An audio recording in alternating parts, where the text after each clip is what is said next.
And on behalf of the General Board of Church and Society, I'd like to welcome you to the United Methodist Building. It is a joy and pleasure to be here with you to stand with and for voting rights. We, as United Methodists, have long stood for free and fair elections as a basic human right. Generations of advocates fought with their blood, sweat, and tears to expand the right to vote beyond the original electorate of landowning white men. And despite constitutional guarantees, this right to vote continues to be under attack by ever-shifting tactics that suppress voter turnout and disenfranchise communities of color. A fair and inclusive democracy is about dignity for all. It's about recognizing the freedom of the people to direct their future. Casting a ballot is an act of faith, a prayer intended for the common good. Common sense reforms that modernize voter registration, provide for transparency in financing campaigns, and uphold ethics provisions build up trust and hope in our communities. We are grateful for your witness as we call for Congress to stand with the people by passing For the People Act. Thank you. Thank you, Jesse. My name is Melanie Campbell. I'm President and CEO of the National Coalition on Black Civic Participation and convener of the Black Women's Roundtable. And it is my honor and privilege to be here with you all today and all of my sister and brother warriors in the movement. We are here today to culminate a week of what we call the Black Women and Allies Voting Rights Call to Action Week. This is the final activity for the week. Throughout this week, started on Monday with a social media day, where we took over Facebook, Twitter, Instagram, and TikTok with hashtags like Black Women Take Action, Freedom to Vote, Protect Our Vote. We hosted a powerful virtual town hall meeting with some of the sisters you will hear today who are in the movement, fighting every day, not just for our voting rights, but for all of our rights, and especially social justice and labor and so much more. So why are we here? We're here because several weeks ago in the U.S. Senate, there were 10 Republicans who decided that they didn't have time to have a discussion, let alone debate, about voting rights. And for many of us, that was the line crossed to tell us, especially African Americans and other people of color who have always had to fight for our rights, especially our voting rights, that you don't take us seriously. That somehow you think that we're going to allow 10 people, 2 people, to stop the fact that we have a right to our voting rights in this country. The voter suppression taking place across this country, we all know about. So we know why we're here for that. But today we're here to say that we are not going back to the 1940s, not just the 1960s. For African Americans, we have blood, sweat, and tears is how we got that precious right to vote. So we thank the United Methodist Building for being a movement partner, for the National Council of Churches for being a movement partner. I have much more to say, but we're going to move this conversation right along. So I want to ask my partner in this, Dr.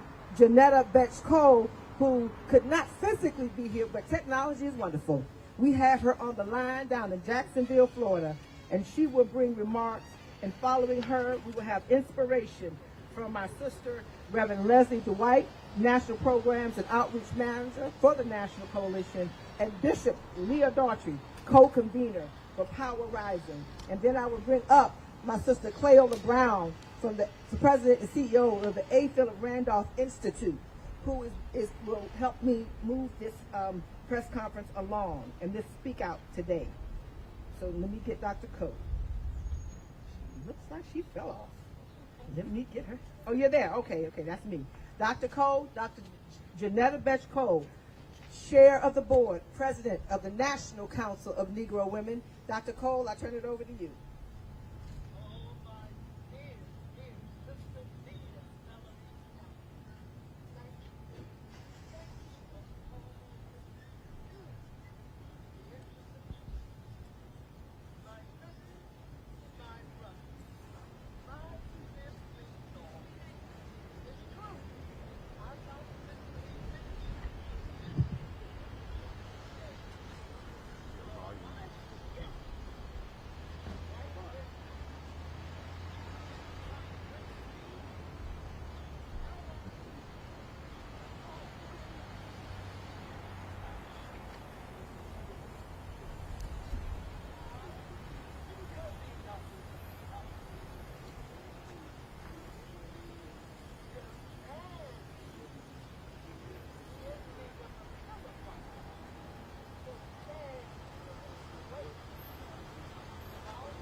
Thank you, Dr. Cole. And I now turn it over to our co-moderator, Cleola Brown, National President, Eighth of the Branch, Dr. Institute, who will bring her remarks and then bring on Reverend Leslie Dwight and Bishop Leah Daughtry to provide us with inspiration.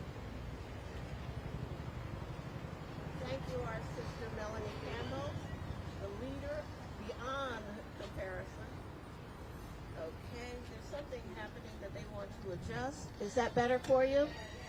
Thank you. Well, sign language is a wonderful thing. First of all, I want to say thank you to our sister Melanie Campbell, who convenes us all in the time of trouble and stress. And all it takes is one phone call and her saying it's urgent. The time is now and enough is enough. This afternoon, folks are looking and wondering why we're standing out here in the hot sun, because it is hot times. And we must stand whenever someone tries to push us down. But before we do any action, we understand where our strength and our courage comes from. It comes from those who bring us closer to God, who remind us of the right thing to do, and who leads us in the direction where we must be led in order to bring about what is best for all. I want to start by bringing Reverend Leslie Dwight, National Programs and Outreach Manager for NCBCP, to the mic, and she will be followed by one of the renowned national leaders in this country to also bring us prayer. Let's start with Leslie Dwight. Reverend. Thank you, Sister Brown. So good afternoon, everyone. I am so privileged and so honored to have the awesome task of kicking this event off with our inspiration. And the more that I thought about it, the more I was inspired, because the truth of the matter is you all bring the inspiration. The fact that you showed up here in the scorching heat to amplify our message is the inspiration. You guys showed up to do what was uncomfortable but necessary for our people. And when I look out here today and when I see your faces, I'm reminded of another freedom fighter today. I'm reminded of a freedom fighter by the name of Deborah, who showed up and she showed out. You can find her in the book of Judges, in the Old Testament of the Bible. And like many, she was more than the title that she bore. She was a judge by occupation, a prophet by calling, and a warrior by the discomfort of societal discourse.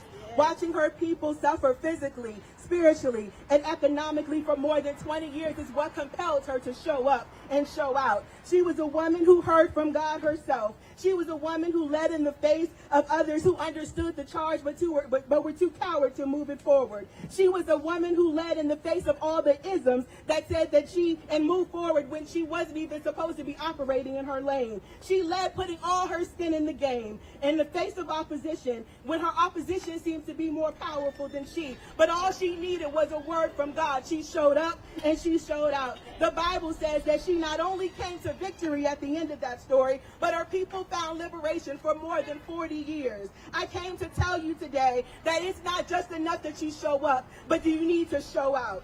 I came to declare today a Deborah anointing on your life, an anointing that causes you to move in the midst of opposition and allows you to keep on keeping on, and a Deborah anointing that allows you to keep on fighting, an anointing that activates the gifts that are lying within you, and activating the gifts that propel you to move forward, that propel you to move upward, that propel you to move forward in faith, an anointing that won't let you be silent when you want to, an anointing that makes you speak truth to power and allows you to be the voice to the voiceless that God is calling you to be, an anointing that lets you be steadfast and unmovable, always abounding in the work of the Lord. You understand that the work that we're here for today is the work of the Lord. I want you to carry the Deborah anointing with you until the hand of God brings you victory. Show up and show out.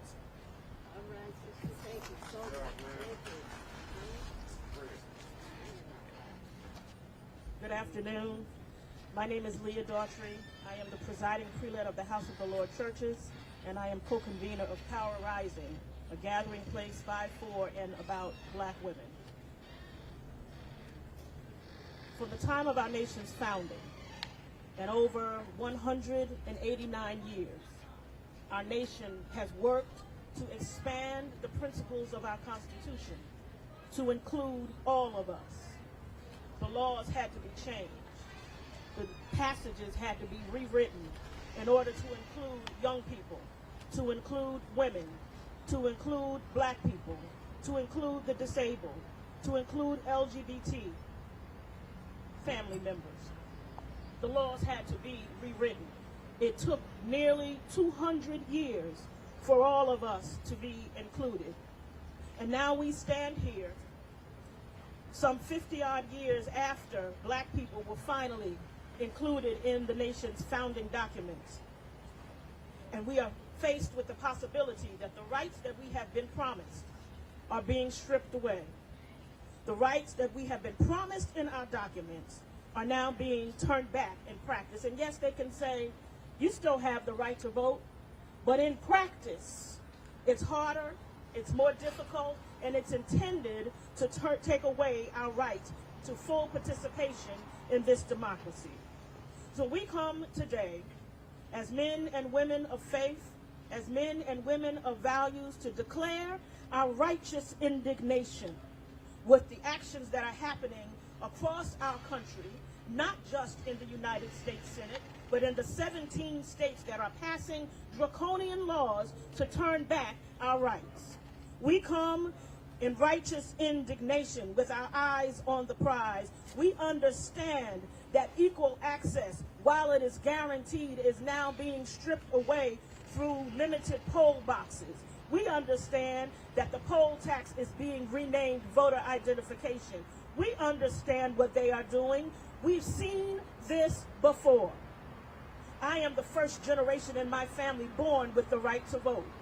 We've only had the right to vote about 50 some odd years, so I'm not interested for myself, for my family, for my nephews, in seeing these rights stripped back. But if I have to fight, I'm ready for the battle. We are here with our righteous indignation to insist that our laws include all the people,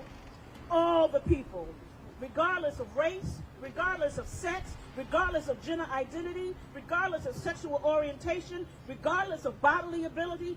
We insist that our nation's laws include all of us.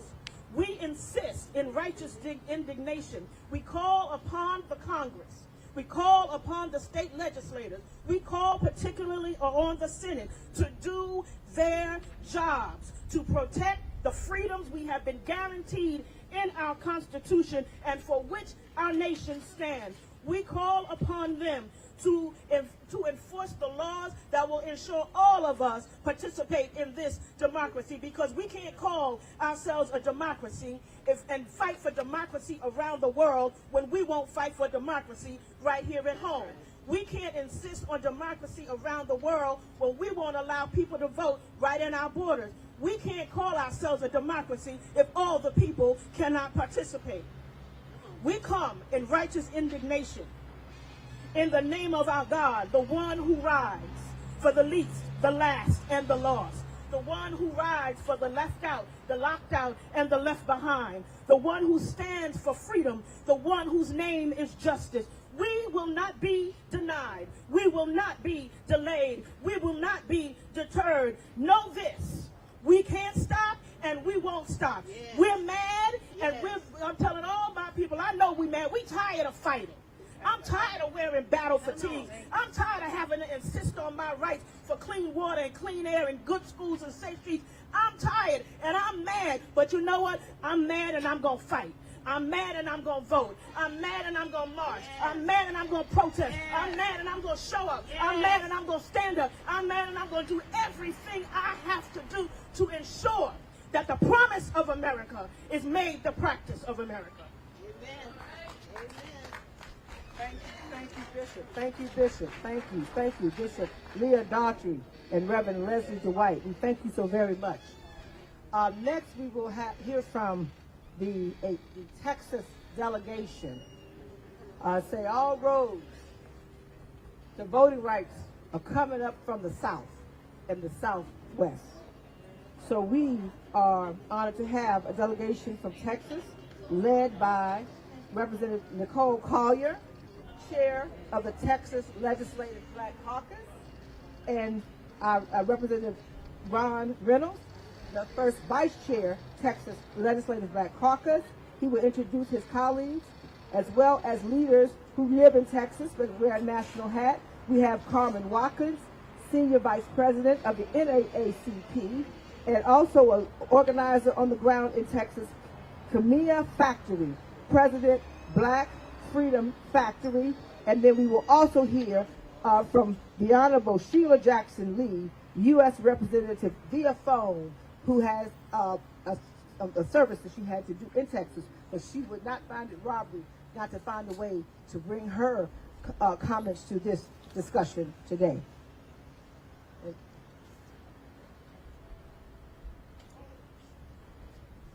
Good afternoon. My name is Nicole Collier. I have the honor of chairing the Texas Legislative Black Caucus, and I brought reinforcement. With me today is our Vice Chair, Representative Ron Reynolds. We have Representative Yvonne Davis from Dallas County. We have Representative Retta Bowers from Garland. We have Representative Cheryl Cole from Austin, Texas. And we have Representative Sean Theory from Houston, Texas. Now, this is just the small delegation that we have. We have over 50 members here in Washington, D.C. We want to thank President Melanie Campbell, the hardest working servant leader around in this country. We want to thank her for keeping this message in the forefront. We know that what is at stake is your right to have fair and free elections. A line has been drawn in the sand, and we are not going to let them hold us back. We know that when we vote as people of color, we win and we see change. And that's what needs to happen in this country. We need to have change because there's been a concerted effort in over 32 states to silence your voice. But we won't back down. We will stand ready to continue to talk with our federal counterparts. We need your help. Contact your congressperson, your state your federal congressperson. Contact your United States senator. Let them know we need them to take action. We need federal intervention. My mom used to say there's some times where there's more month at the end of the money. That's where we're at. Our backs are against the wall. We're out of time. We need the federal government to act to provide model legislation to carry us through. So we're handing the baton off to the federal government to pass legislation. You use your voice, contact them, Ask them to work together and make a change for all of us across this nation. Now I want to introduce my counterpart in the legislature, Representative Ron Reynolds, to bring you some words. Thank you, Chair Collier, and all of our colleagues that are here from the Texas Legislative Black Caucus. And it's befitting that I would go behind our chair because the movement that so often you think of Dr. King, and Dr. King was a visionary leader, and so was Congressman John Lewis, who made good trouble and who risked it all. But really, the backbone of the civil rights movement was black women and the church, the clergy. But let me just say that far too often our history books don't focus enough on Dorothy Height. They don't focus enough on Fannie Lou Hamer, who really risked everything so that she could break Jim Crow laws that once prevented people who looked like us from serving public office. We know what Rosa Parks did. She really was the mother of the civil rights movement. It was the catalyst that really led to the Montgomery bus boycott. And so we stand on the shoulders of black women who have been the #1 voters in the country, even eclipsing white Anglo men for the highest demographic in voting. So I salute my sisters, and that's why I'm so grateful when Congresswoman Sheila Jackson Lee said to Chair Collier and I, will you guys show up? And we said, of course we will. And thank you, Congresswoman Sheila Jackson Lee, and all of the other congressional members for being on the right side of history. See, Congress has done their job, led by the Congressional Black Caucus. They passed H.R. 1. They were the leaders. And now, as Chair Collier said, we're impressing upon the Senate the fierce urgency of now. We need federal legislation to pass H.R. 1, the For the People Act, and H.R. 4, the John Lewis Voting Rights Advancement Act, because states like Texas are trying to suppress the votes of black and brown folks. You know, I see my frat brother Roland Martin out there, and we were talking the other night about how in Texas, and he's a Texan, you know, in Fort Bend County, we had whites-only primaries. We have a long history of being the state that had the most difficult barriers when it came to voter ID, when it came to redistricting and gerrymandering. Texas has been the worst.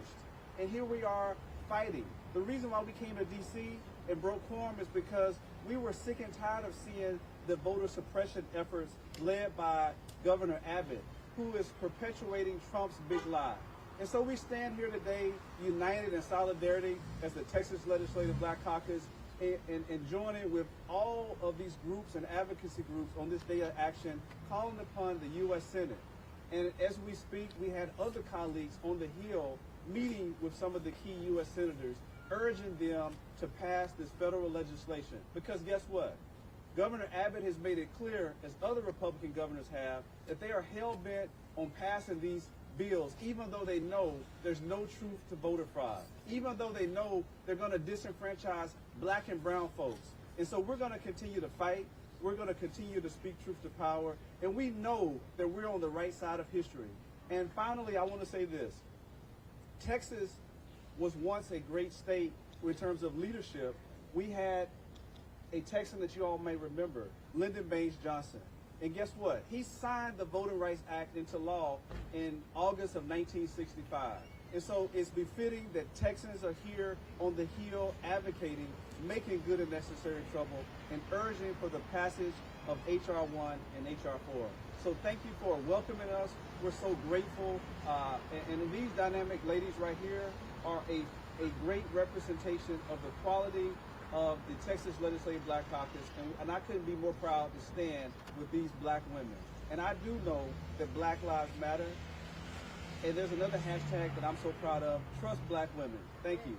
And Black Women Lead. Thank you.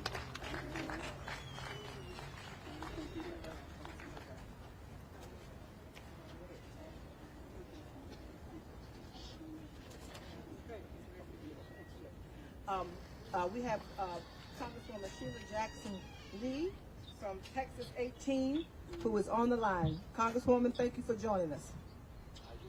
I thank you, my sister. I could not be kept away, though I'm keeping the home ground taken care of down here in Texas, where the center of the battle is.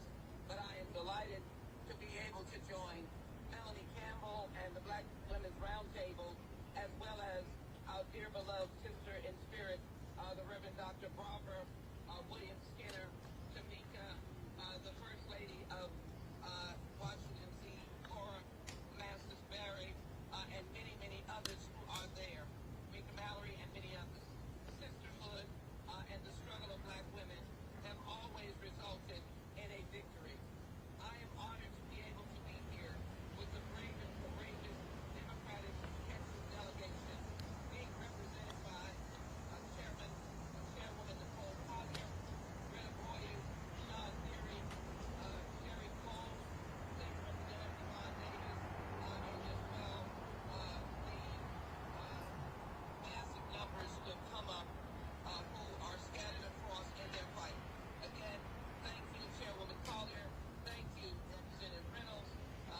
you, thank you, Congresswoman. And thank you all so very much. And we are with you, we are with you, we are with you. We are not just ready to fight, we fighting with you. Yes. Thank you so much. Thank you for the Texas delegation. And now we have two other leaders from Texas who are doing the work.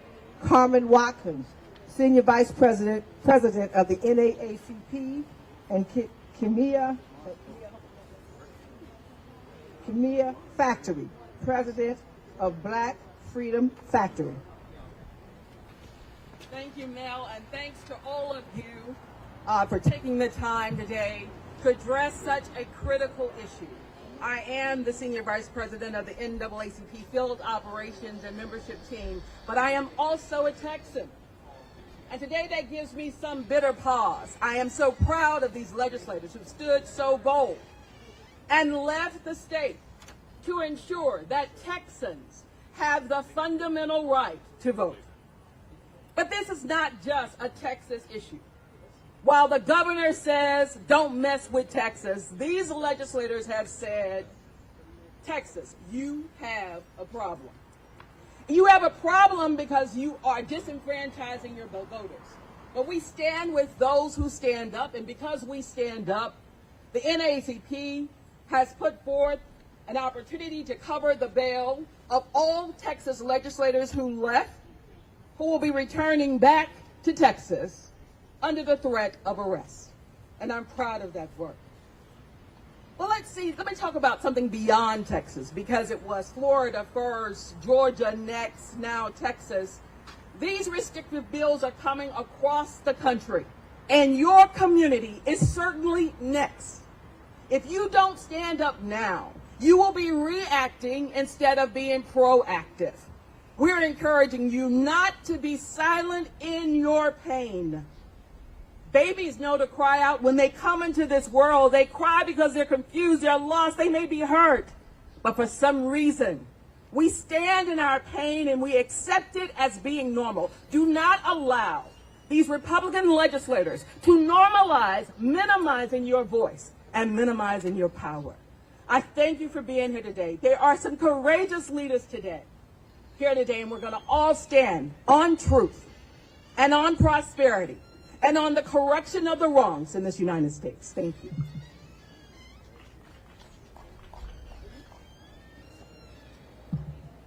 Hello, everybody. My name is Kimia Factory. I am the executive director of the Black Freedom Factory based out of San Antonio, Texas, and I am honored to stand here today and continue the fight of our ancestors. The legislators take one thing for granted. In fact, they take multiple things for granted, and that is the vote of the youth, the vote of the formerly incarcerated, the vote of single mothers, the vote of their children. Legislators take for granted the blood, sweat, and tears of our ancestors who once marched on that very hill that I have the privilege of standing on today. But is it a privilege to fight a fight that our ancestors would hope that would by now be over? Is it a stretch to dream? Is it a stretch to imagine Afro futures free of Jim Crow voting legislation, where indigenous people will have their land back, where the trans liberation will ring from the highest mountains? Can you hear me, President Biden? Can you hear me, Vice President Kamala Harris? Can you hear me, Republicans all the way from Washington, D.C. in the state of Texas, as I stand here today and I declare that that is a suppression session. It is suppression being enacted in the name of transphobia, homophobia, anti-blackness. We stand here today unified, now more than ever, because we know that we are far from the horizon of what this country was supposed to be founded upon, the principles of democracy. We are here to show the nation what democracy looks like. This is what democracy looks like, because one thing will remain true for the future of the United States of America, and that is that the power is in the people. You can have a constitution, you can have an amendment, you can have a bill, but none of those things will function without the people. Legislators, I urge you to no longer take the vote of the people for granted. Single mothers, pregnant teens, low-income families, segregation, and redrawing lines is something that will never hold us back. They cannot hold us back. They cannot hold our power back. Because like I said, the power is in the people. Let freedom ring, like Dr. Martin Luther King Jr. said, from every rooftop. We will show up to the polls. We will show up in our classrooms to educate our youth on critical race theory. We will show up on the streets to march for democracy in the name of George Floyd, Breonna Taylor, Philando Castile, Charles Roundtree, Marquise Jones, Anthony Scott, Tamir Rice. Let freedom ring. Thank you. Thank you so much, Sister Leader. And you can tell from her words that she is definitely passionate about what she is saying. Let me bring the Georgia delegation out, please.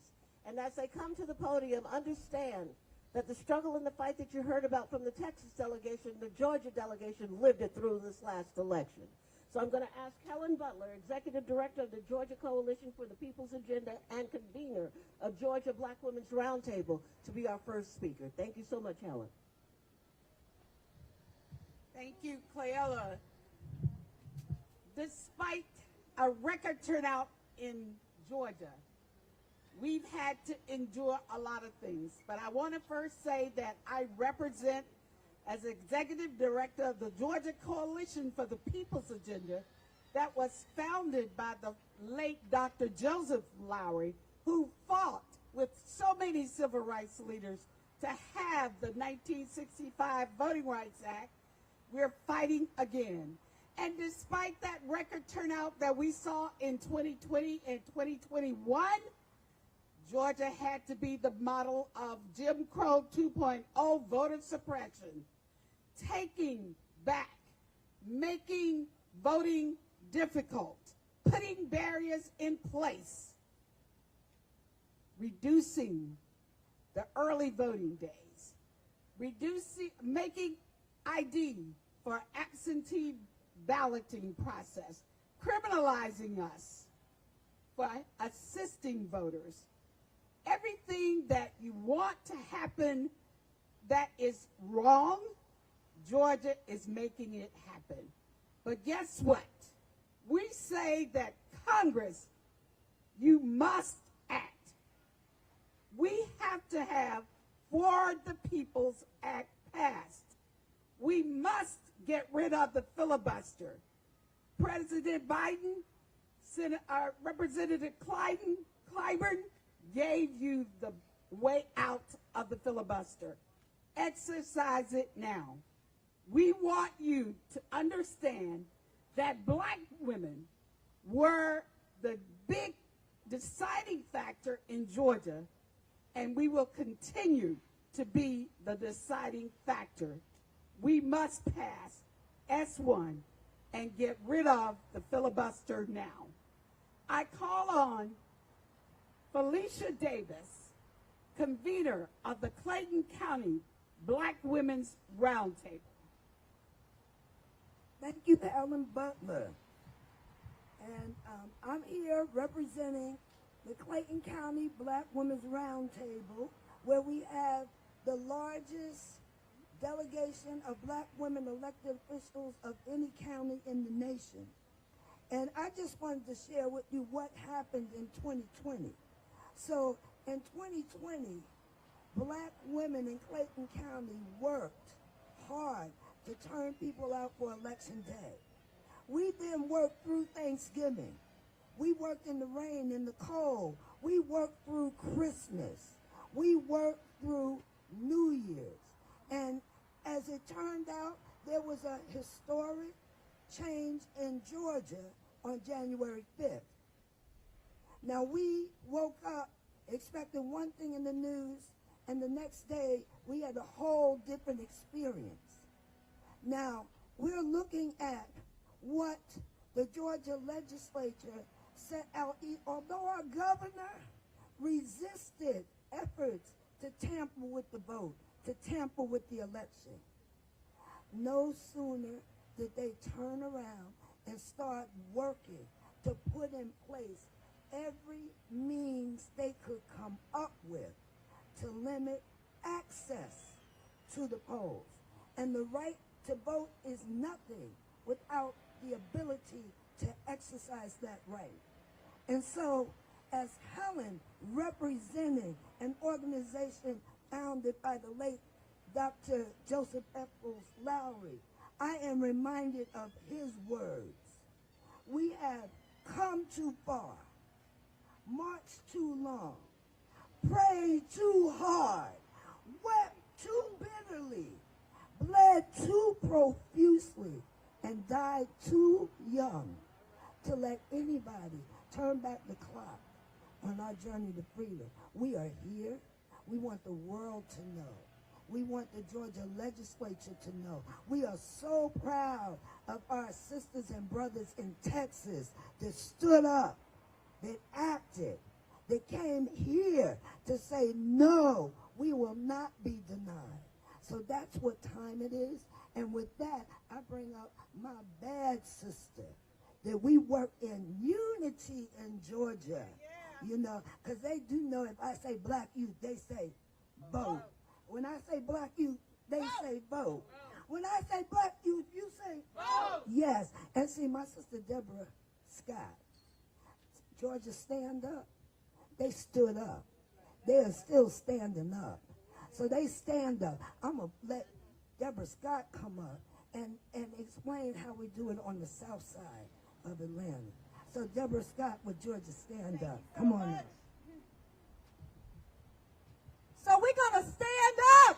I said we're going to stand up in Washington, D.C. Georgia is here.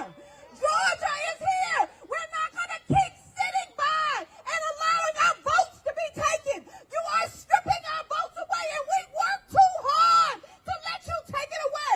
So we had to come all the way from Georgia. We came up south today.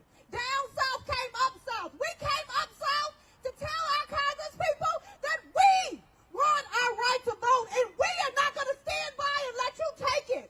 We will stand up. We will organize. We will mobilize. We will get our people back out to vote people in or out of office. Do the right thing. Ariel Singleton, Black Youth Vote.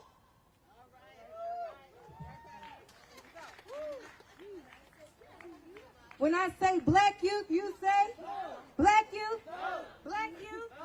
There's a couple of questions I have, because as a black youth, I just don't understand that how is it not racism when the For the People Act is definitely helping black and brown brothers and sisters get the opportunity to vote in the areas that they live in?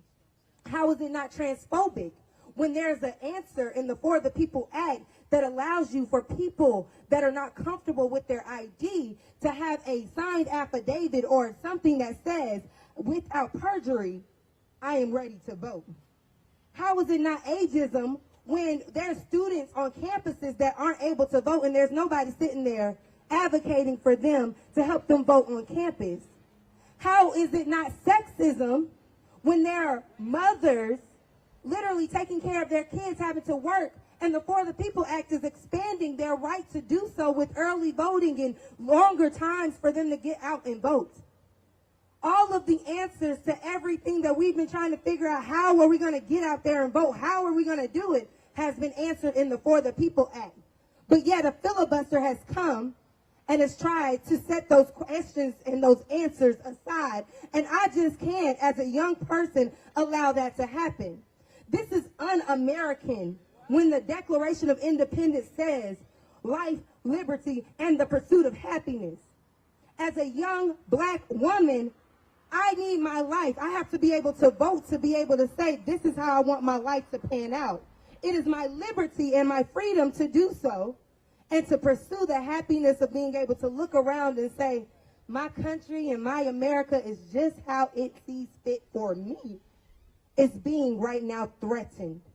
So I'm sitting here saying that we are standing up. Black women are out here taking action. It is not by choice. It is not by force that we're out here to do this. This is just our right.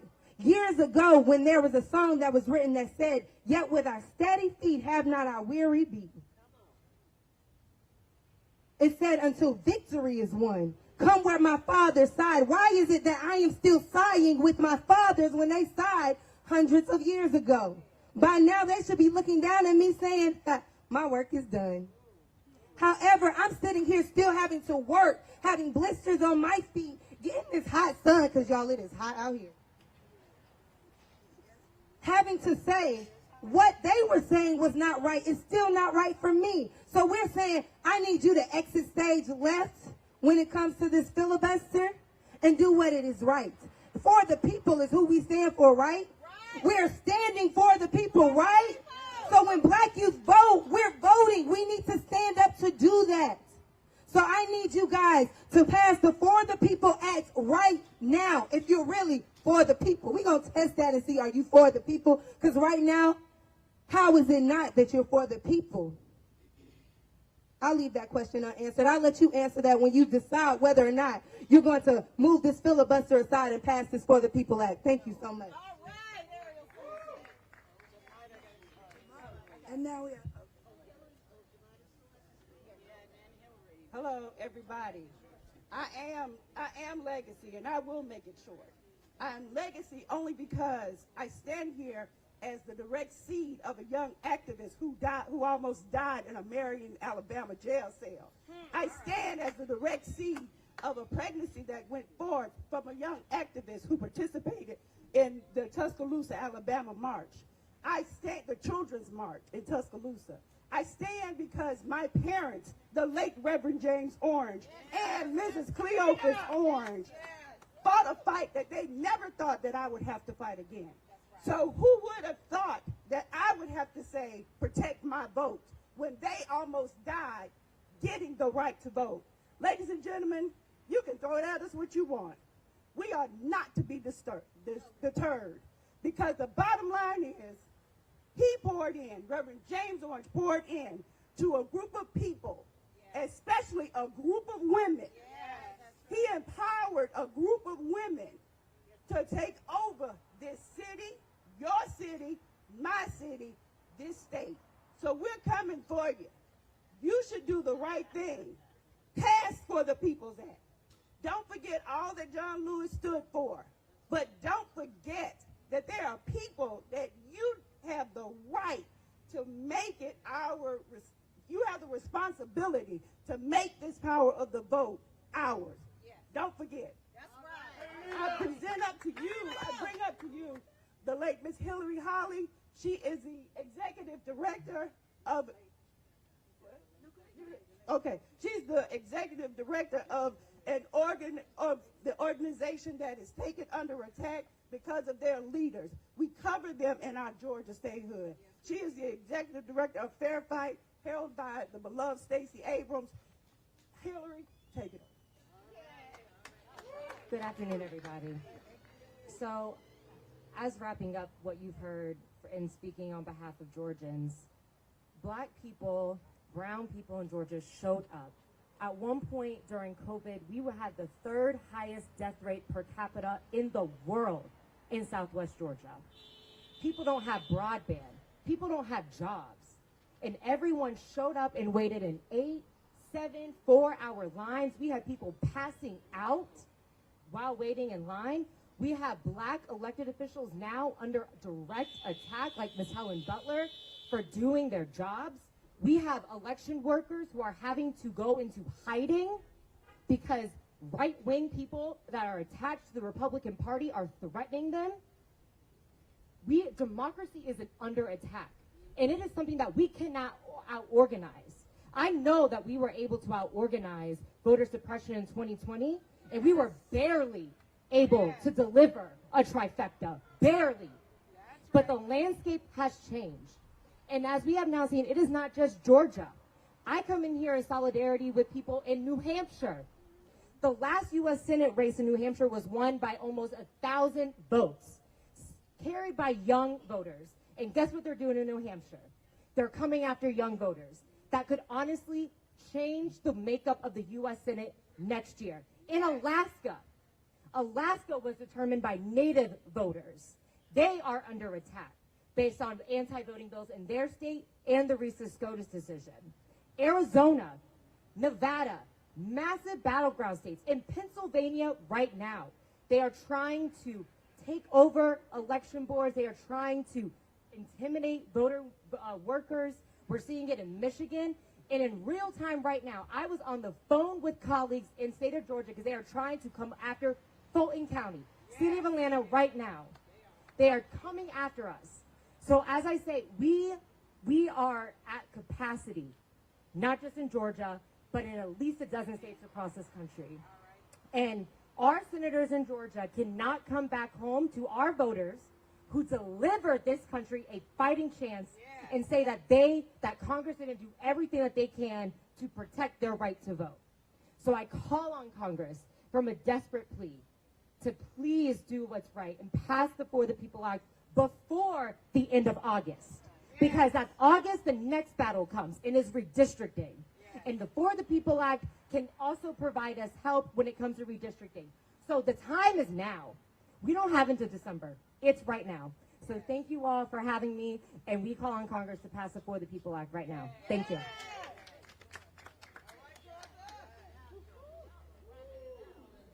The fierce women of Georgia who really took this charge on and has given an example to the rest of this country for what needs to happen. I will bring to you this afternoon a man who does not need a whole lot of an introduction, but for those of you who don't know him, his name is Reverend Terry Melvin, but for those of you who do know him, it's just plain old Terry rocked the house. Speaking on behalf of the Coalition of Black Trade Unionists and for Labor this afternoon, Reverend Terry Melvin. Good afternoon. Bring you greetings from the International Coalition of Black Trade Unionists, from the AFL-CIO, the New York State AFL-CIO, representing 2.5 million working families in our state, in our great state. We come to stand with black women all over this country. We come to stand up and say voting rights is everybody's rights. Voting right is a civil right. When these founding fathers put together this country, there's nothing in the founding documents about a filibuster.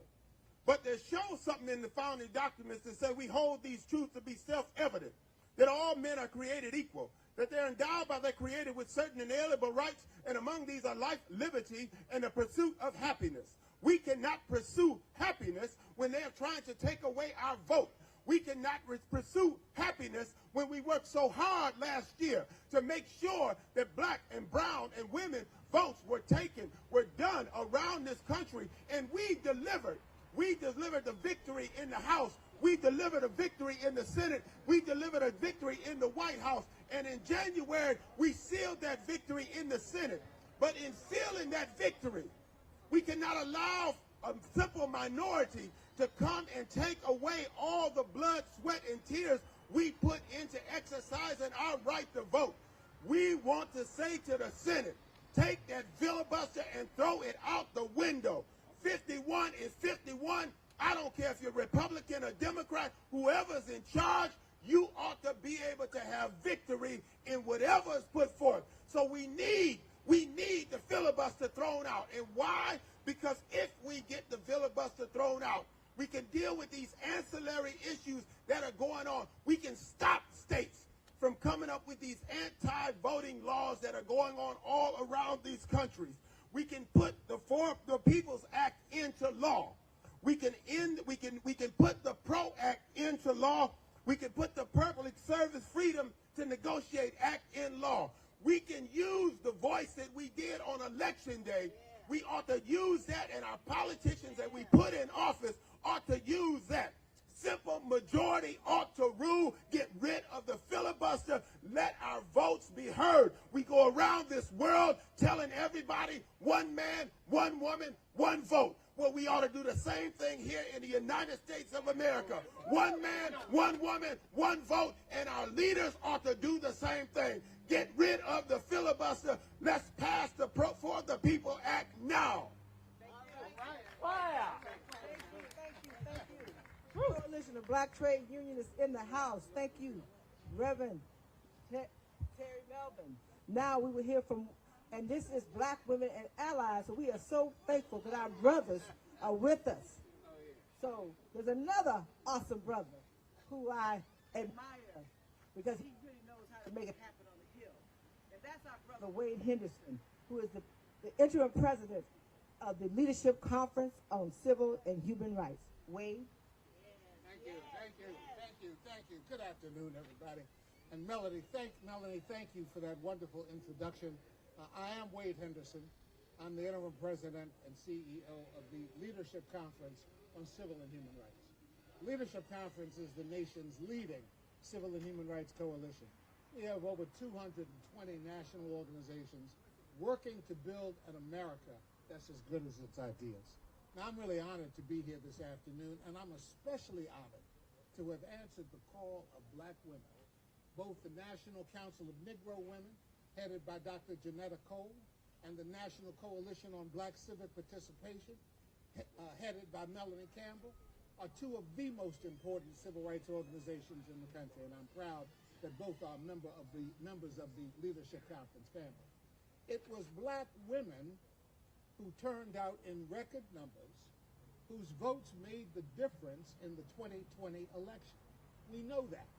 We know that without them, it would have been impossible to celebrate not only the victories that we enjoyed with President Biden and Vice President Kamala Harris, but with the Senate elections of Reverend Warnock in Georgia and John Ossoff in Georgia, the two Georgia senators, would not have been possible without a strong turnout of black women and their votes. So hearing the voices of women today are especially important. Now, colleagues, voting is the language of democracy. If you don't vote, you don't count. And if your votes are shaved off in a way, like a point-shaving scheme in basketball, you can't possibly win an election. What's happening now in the states is that laws are now being passed that are not intended to disenfranchise wholesale populations, but it will certainly shave off the votes of black, brown, indigenous, and new Americans in a way that will make us the victims of this most recent perversion of American democracy. So let me say one thing. I was part of a group of civil rights leaders, legacy civil rights groups that met with President Biden last week. We had a very simple message. The president must lead, Congress must act. We need action immediately on 3 bills. The For the People Act, the John Lewis Voting Rights Advancement Act, and the D.C. Statehood Bill. Colleagues, I'm a native of D.C. I am not a citizen of the United States full grown. I don't have a representative who has a meaningful vote in Congress, either in the Senate or even in the House, with Representative Eleanor Norton, who is wonderful. And she is the conscience of the Congress in many ways, but she doesn't have a vote that counts. So we need statehood as well. So I'm here to deliver a very important message to follow up on comments that have been made. Look, we can't allow an arcane Senate procedure like the filibuster to stand in the way of American democracy. And we need to hear the voices of the American people that are supporting this legislation because they know it's the right thing to do. So today's action is part of a continuous effort to raise high the need for all 3 bills, the For the People Act, the John Lewis Voting Rights Advancement Act, and the D.C. Statehood Bill. On Saturday evening, we are hosting at Black Lives Matter Plaza something we're calling John Lewis Good Trouble Vigils. 100 of them are taking place around the country. But the one in D.C. is going to be premier. We hope all of you will turn out and help provide additional voice to our demand for the passage of these bills and send a signal, yes, to Congress, but also to the White House, that we need a president to make more than just rhetorical commitments. We need action, and action involves helping to nudge Congress to change the filibuster. So with that, I will stop. Honored to be here, and thanks to all of you for standing out today in support of American democracy. Thank you so much. Appreciate it. Wade Henderson, legacy before us, as always, appreciated. The guidance and the counseling comes without any attachments, just your strength. Thank you so very much. I'm going to ask the next group that is up for speaking, which is our group of women, men, and LGBTQ leaders. I'm going to ask Sister Siobhan Arlene Bradley to come to the mic first with her Delta sisters, please. Good afternoon, everyone. My name is Siobhan Arline Bradley, and I am here representing Beverly Smith from Delta Sigma Theta Sorority Incorporated, standing here with members of our organization. We represent over 300,000 predominantly African-American women with 1,060 chapters across this globe here to stay. We want our voting rights. And in Matthew chapter 7, the verse says, they will operate as wolves in sheep's clothing. And today we say we are seeing the wolves for who they are. Delta Sigma Theta stands for voting rights. We have stood the test of time for over 108 years. And today we stand to see the wolves for who they are. The state legislatures across this country have shown themselves to not care for black communities, to not care for even the American dream, which is to have the right to vote in this country. If we don't have our voting rights, we don't have our human rights. If we don't have our voting rights, we have nothing.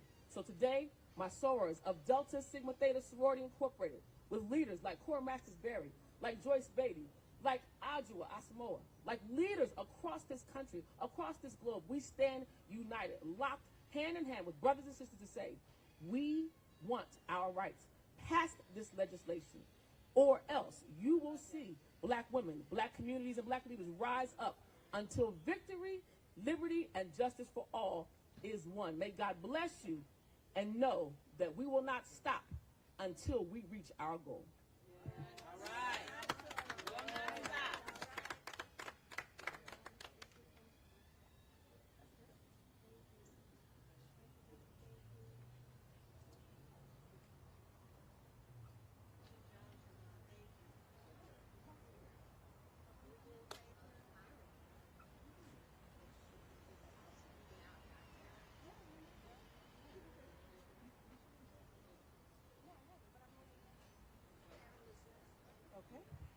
Now, thank you. Now we will hear from our sister Carol Joyner, Director, Labor Project for Working Families, Family Values at Work.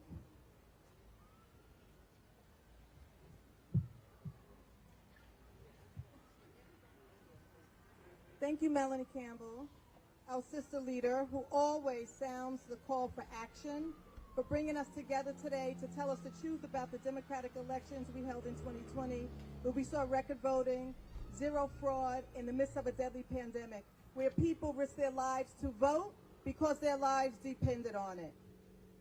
You've brought us together today to tell the truth about the bogus claims of fraud that have led us to a nationwide attack on our voting rights, with tons of evidence showing that the big lie is just that, a big lie. You've brought us together to tell the truth about what is at stake if our voting rights are dismantled, taking us back to Jim Crow era voting. And be clear, the stakes have never been higher. We are on the road to prosperity, and we will not go back.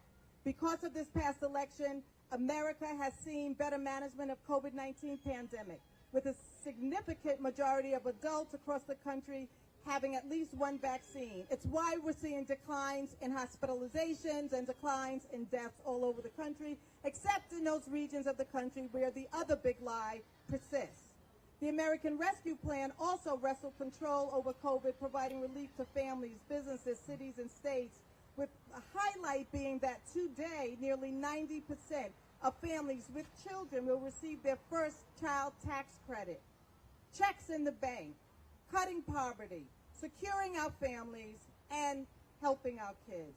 It is why the leadership deserves praise for reaching 2 deals that will result in record funding for our crumbling infrastructure, bridges and tunnels, and our families, and our planet. And we know something about that planet, given how hot it is today. This is the most monumental infusion of capital into our homes and communities since the New Deal, with a commitment for the first time to racial and gender justice. But we can't repair our crumbling infrastructure if we can't vote. We can't cut poverty and make the child tax credits permanent if we can't vote. We can't get 12 weeks of paid family and medical leave for every family if we can't vote.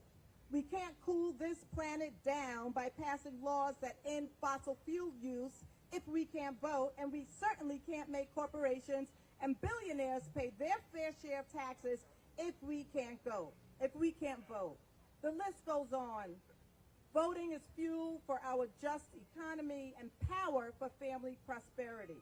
We've been brought together today to call for passage of the For the People Act and for ending the filibuster, ensuring our ability to vote for elected officials who put people before profit and the nation before partisanship and greed. This is our charge. We will not wait. We will not stop until it is fully protected, until our vote is fully protected by Congress. Thank you.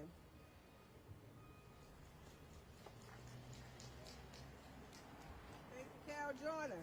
Now we will hear from Joteka Edie, Chief Organizer, Win with Black Women, and our sister Glenda Carr, founder and president of the Higher Heights for America, and Akeisha Lewis with the National Black Justice Coalition. Following these stars, we will then hear from Wes Bellamy, Chair of Advocacy for 100 Black Men of America Incorporated. We are serious. This is just the start of our mobilization as far as organizing ourselves as a collective coalition. So sisters and brothers, come on up. Good evening. My name is Joteka Edie, and I stand here representing #Win with Black Women. Win with Black Women is a united collective of Black women representing every industry in this nation. And we stand united with Black women across the country to send one message, is that we must pass this bill to protect our democracy and our voting rights.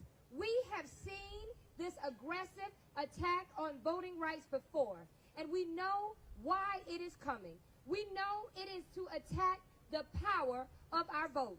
We know it is to attack the power of our ability to pass comprehensive health care for all, for our ability to ensure that we have a climate in which we can all breathe, our ability to ensure that our educational system is fair, and our ability to ensure that our economy works for us all.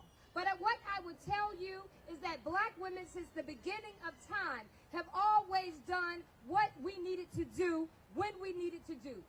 We have always stood in the gap, and we will continue to do so because we stand on a long legacy. We stand on the legacy of those like Sojourner Truth. We stand on the legacy of those like Barbara Jordan. We stand on the legacy of those like Dr. Dorothy Irene Height. We stand on the legacy of those like Fannie Lou Hamer, who said, I am sick and tired of being sick and tired. And today, we are sick and tired of being sick and tired. So we will not stop marching. We will not stop registering voters. We will not stop voting. And we will make sure that every single member of Congress, that they hear our voice loud and clear, that we will not ever give up, that we will be clear in our message, that we must protect our democracy and we must make voting an ability for everyone.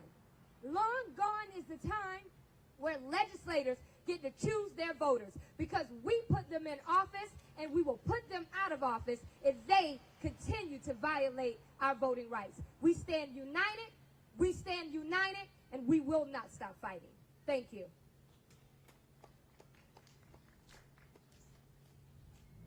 Good afternoon. My name is Glenda Carr, President and CEO of Higher Heights, the political home for Black women. We know that when Black women vote, we move this country forward. Black women have been the architects of our democracy from the suffrage movement to the civil rights movement to today. The 24 million Black women in this country are demanding our return on our voting investment.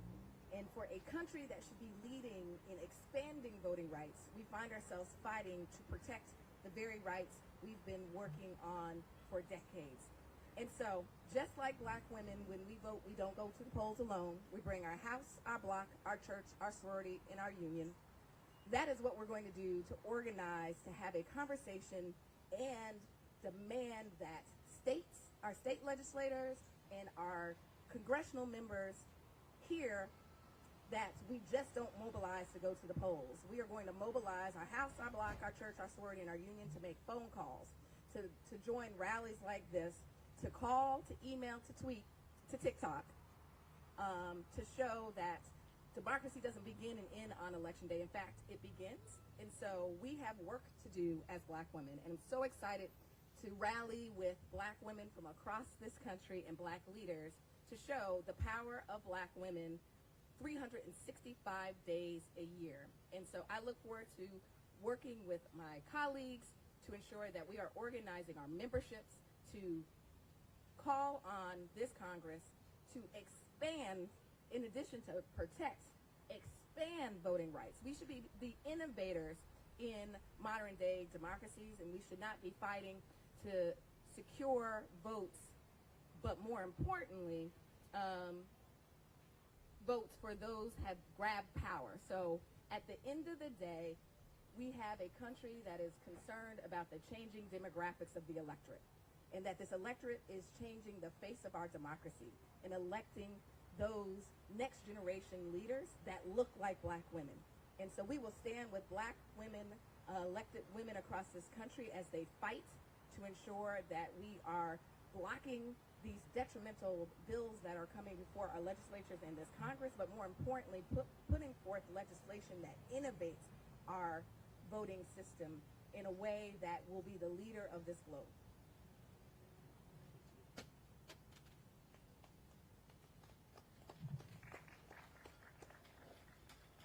Good afternoon.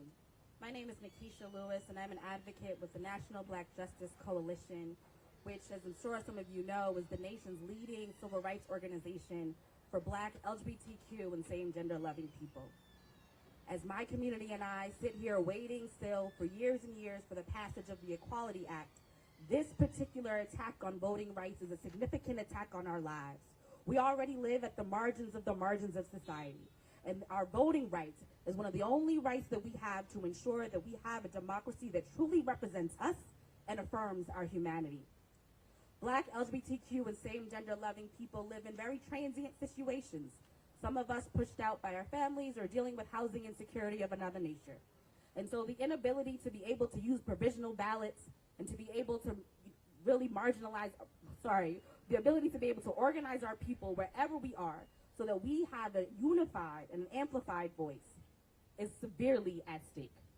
And so we need not only those of you who believe in voting rights, but those of you who believe in humanity to stand with us, to demand that we get to live free in this country, to believe that we get to have a voice that will give us access to housing, a voice that will give us access to equal opportunity at employment, a voice that would allow us to really, truly achieve the American dream.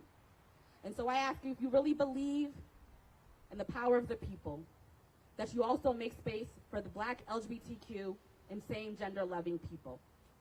As my sister Glenda said, black women show up, and they show up for everybody. And black women are queer too. Black women who raise families together with other black women are disproportionately affected. And so make space for us, and hear us, and know that we are in this fight through and through, until truly justice is achieved for all of us. So we ask not only for the passage of the John Lewis Act, but we also ask for the passage of the Equality Act, knowing that our entire lives are at stake. Thank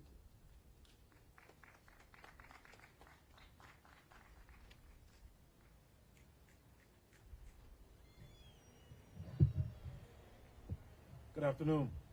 My name is Dr. Wes Bellamy, and I'm the former Vice Mayor of Charlottesville, Virginia. I currently serve as the National Co-Chair of Our Black Party, as well as the National Public Policy Chairman for the 100 Black Men of America.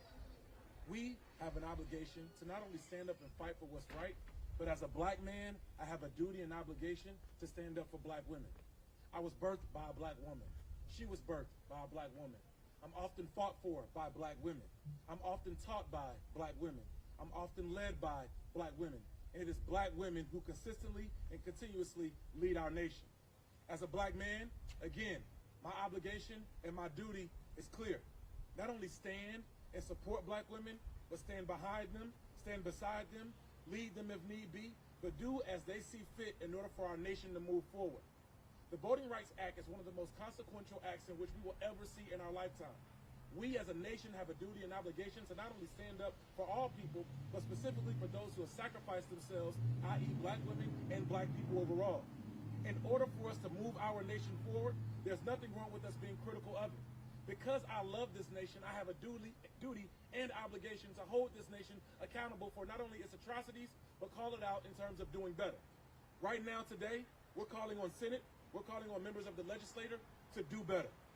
It's not enough for us to just say simply that only X or Y or Z are not doing their job. More importantly, it's impediment that we all stand together and fight. It was a black woman, Assata Shakur, who said we have nothing to lose but our chains. It was a black woman, Assata Shakur, who said when we win, we fight. When we fight, we win. And I'm here prepared to fight. I'm here knowing that we will win. And I hope that each and every single one of you will stand not only with me, but these beautiful black sisters who've been sacrificing and standing for all of us. Thank you.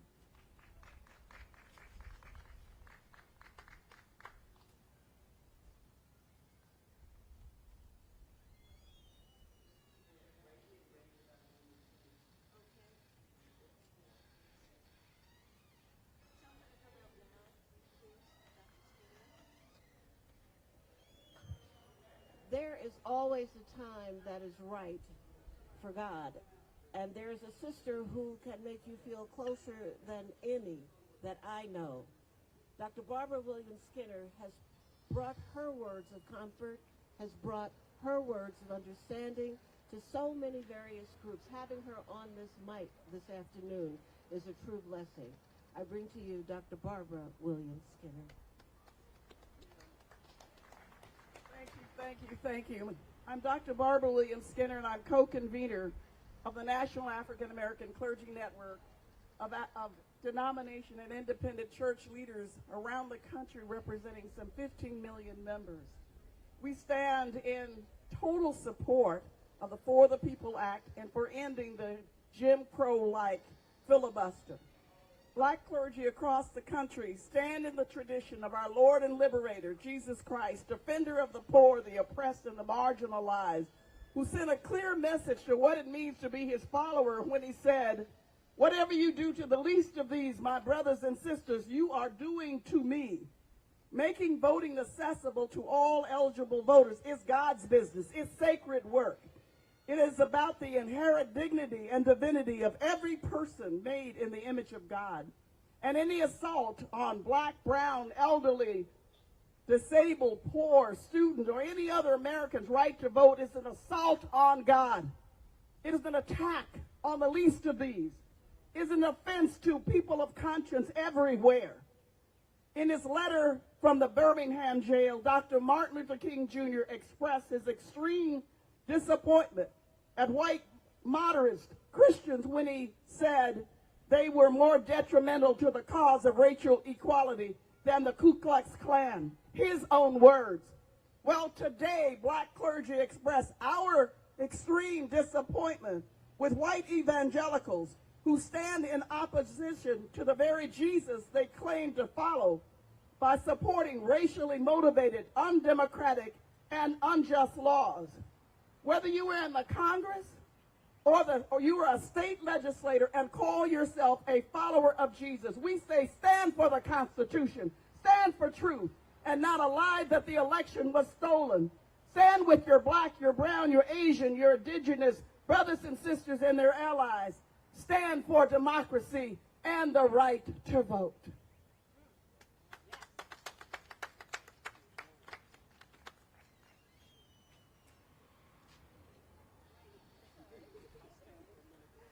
Taking a look at the lineup that's here, there's no one that we can ever bring to this podium that everyone knows except this next speaker.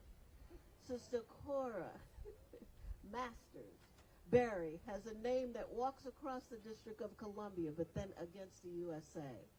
Cora Master Berry is a board member for NCBCP. More than that, she's a political scientist and a strategist. And in one of the toughest wards in the district, she has made it turn from a sour orange to a shining apple. And I say that because she never gave up. And whatever they say about it, she always stands and puts her hands on her hip and says, I know my people. So speaking to your people, Cora Masters Berry. Good afternoon. She said all she needs to say about who I am, but the most important person that I am other than a child of God. I fight for the liberation of my people. I live in a part of the country where I'm very, very familiar with not having the right to vote. There are so many rules and laws and policies that we don't control because there's a plantation up there that will not allow our people to be free. So first and foremost, I represent the District of Columbia, the last colony. I also want to say as a political science professor and as a person who was a political activist 30, 40 years ago, I am devastated that I'm standing here today. I was there when they put the water hose on us and the dogs. I was there when they locked us up. I was there when they hung us. I was there when they turned our colleges and our schools into rubble. And here I am again.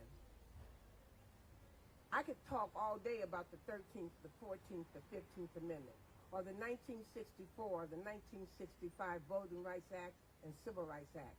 But more importantly, what you really need to really focus on is, of all of the things that we have fought for in this country, of all of the rights that we have gained, there is one right that they consistently keep from us and keep us from doing, and that is voting. So if you want to know if voting is important, ask yourself why they work so hard to keep you from voting. And here we are in 2021, 13th, 14th, 15th Amendment, nothing. 1964, Civil Rights Act, 1965 Voting Rights Act, nothing. It means nothing. It's just a piece of paper until more people come in, and when they see we rise up, what do? They pass laws to bring us down. But us as a people, when they do that, we say enough is enough, and we will fight back, we will vote, and we will not stop until freedom rings. Thank you very much.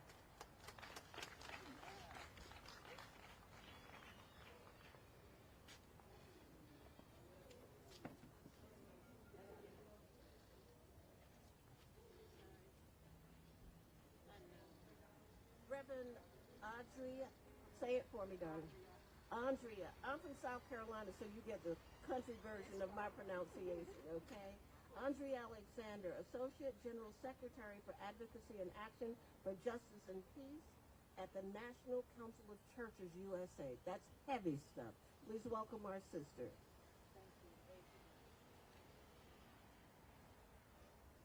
The National Council of Churches represents 38 Protestant denominations around the country, over 100,000 congregations, covering the entire spectrum of the Christian theology and philosophy. The word of God from the prophet Jeremiah speaks to this moment, saying that they have treated the wounds of my people carelessly, saying, peace, peace, when there is no peace. There has never been peace in this land. Our democracy being under attack is not new. In fact, democracy as a system of government of the people, by the people, and for the people was under attack as this nation was being established. Democracy was aborted before it was ever born. When the all-white male land-owning enslavers, sympathizers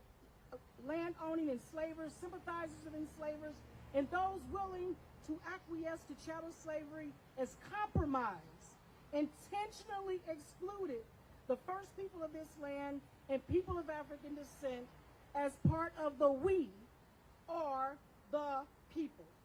In the revered preamble of our glorified Constitution, we, the people of the United States, and so on and so on, they gathered behind closed doors and negotiated using the perpetually excluded persons as pawns, those who died, bled, and labored to build a new nation.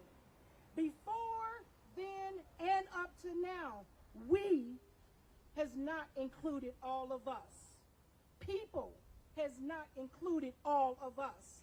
Today, the perpetually excluded will fight and demand that our very humanity be acknowledged, let alone our right to citizenship.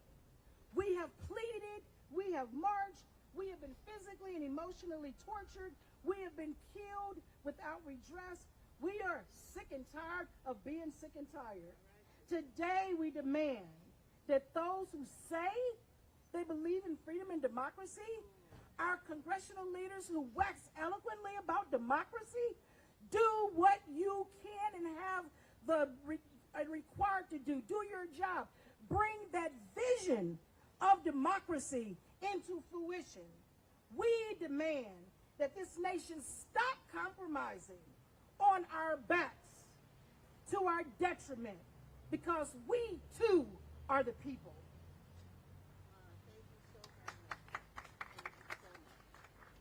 Thank you so very much, sister.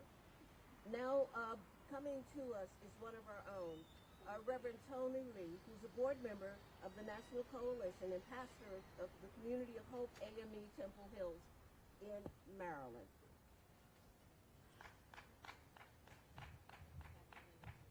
My brothers and my sisters, on this day, we have to decide what we're going to be dedicated to. We have to decide whether we're going to be dedicated to justice or dedicated to the status quo, whether we're going to be dedicated to disenfranchised or dedicated to white supremacy. That we have to make a decision in this moment on what we're going to be dedicated to. But not just what we're going to be dedicated to, but dedication then brings determination. What we are determined to fight for. And in this season, we have to realize that when we are fighting for voting rights, this is not just a policy issue, this is a people issue. This is about people being able to have access to their piece of the pie in this nation. This is about people being able to have access to the kind of policies that shape and reshape their institutions and the institutions that govern where they live. This isn't just about the White House, this is about the schoolhouse. This isn't just about the house here, but this is about what happens in the prison house, what happens in the courthouse, what happens in your house, in my house. This is about the people in this nation. And so we do not have the luxury of being complacent about justice. We do not have the luxury of taking our time. We do not have the luxury of waiting, but we have to use every tool in the toolbox to make sure that we get what we need. And voting rights is not an option. This is not something that congressional leaders can wait on and take their time on and sit and say, well, we'll wait until next year, wait until next election. No, these folks are fighting for keeps all over this nation, and we have to protect the rights of our folks, because this is not about policy. It's about people. It's about your children and my children, our children's children, and what they shall be able to be. And so we have to make sure to be determined in this moment to use everything we can in this fight to God's honor and to God's glory. God bless you. And now get ready. Get ready, get ready, get ready, get ready. Together coming before you this afternoon is Natasha Brown, co-founder of Black Voters Matter, and Tamika Mallory and Linda Sarso, co-founders of Until Freedom. Natasha Brown.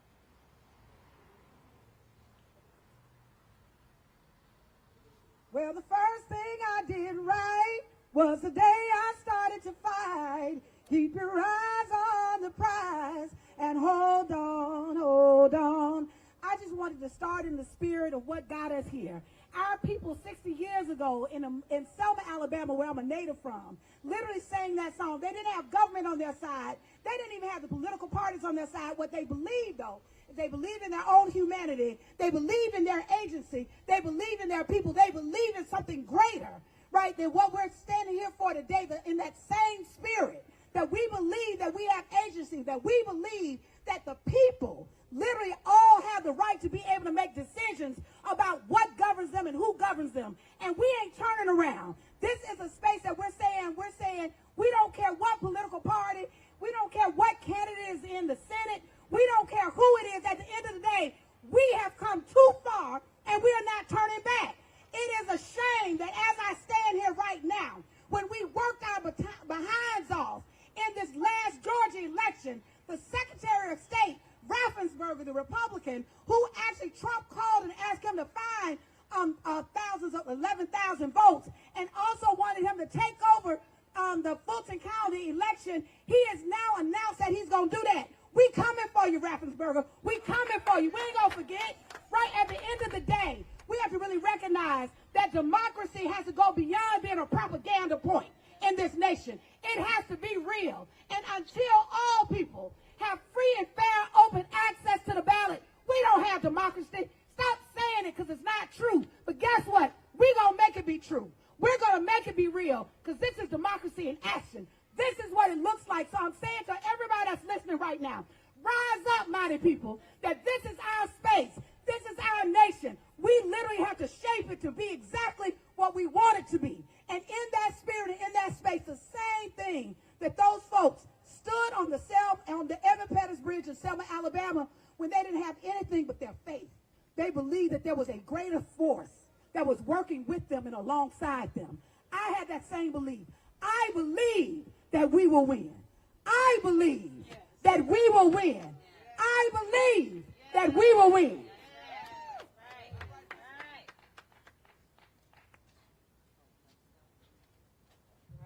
Right, let's give it up again for Latasha Brown and Black Voters Matter. They work really, really hard across this nation. So if she says she believes that we will win, we will win. We will win. My name is Tamika Mallory, and I'm one of the 4 co-founders of an organization called Until Freedom. I work for Melanie Campbell and do whatever she tells me to do. Yesterday, 1 year ago yesterday, 87 people led by Until Freedom were arrested together on the lawn of Attorney General Daniel Cameron in Louisville, Kentucky, fighting for justice for Breonna Taylor. We still don't have justice for that sister. However, we started a movement in Louisville around police overhaul, not reform, but overhaul. And many of you know us. My colleague and the other co-founder, Linda Sarsour, is here standing with me today. You know us from our efforts to change policing and the criminal justice system in America.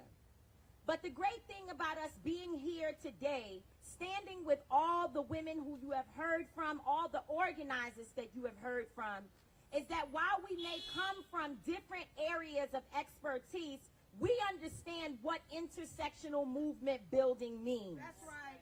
Our voting rights are important because without it, we can't have police accountability. That's right. Our voting rights are important and critical because without it, the education fight is in danger. That's right. Every area of our survival is hanging on us being able to protect the right to vote. That's right. Come on. And so each and every person who may feel more passionate about a different issue needs to know that this is the issue of our time. That's right. If we cannot secure our right to go to the ballot box and put people in office who will follow the leadership of the streets, not the suites, but the streets.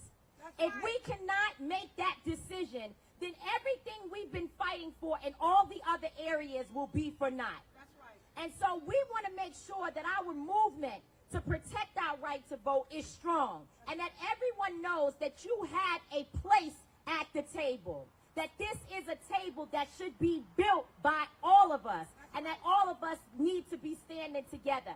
I believe that Breonna Taylor would be someone out here with us after seeing and experiencing this movement. She would be with us saying, well, we need the right to vote because if we had a different attorney general, maybe I would have justice. Maybe someone else would have been in office that would not have lied and really played to those people who have been terrorists in our communities. That's what happened. That the Attorney General decided that the people who are against our communities were his friends. And he decided to choose them over a young black woman who was shot to death in her home for no reason. So if you don't understand why voting rights are important, think about Breonna Taylor. And think about all the others who have died and there's been no accountability because many of our elected officials don't have the guts and or the love for black people to stand up and protect our rights. God bless you all. Linda Sarsour, also one of the co-founders of Until Freedom. I mean, Tamika said it all, but I'm just going to say one thing here. There's a term called loyalty. And we at Until Freedom and the movement for voting rights and for civil rights and human rights in America, we are only loyal to our people. We are not loyal to Democrats or Republicans. That's right. And we are here to send a message to our Senate Democratic leadership. I don't want to know what you believe. I don't want to hear about what you believe. I want you to show me what you believe. Show me. I need to see sacrifice. I need to see risk-taking. I need to see you using every tool that you have in the toolbox. Because the Republicans have showed you over and over and over again that they are willing to do everything that they can for hatred, for divisiveness, to be anti-black, to be anti-immigrant, to be anti-LGBTQ, to be anti-women. They show us every day what they are willing to do for the things that they believe in. What we need you to do is do what you're supposed to do. Be leaders.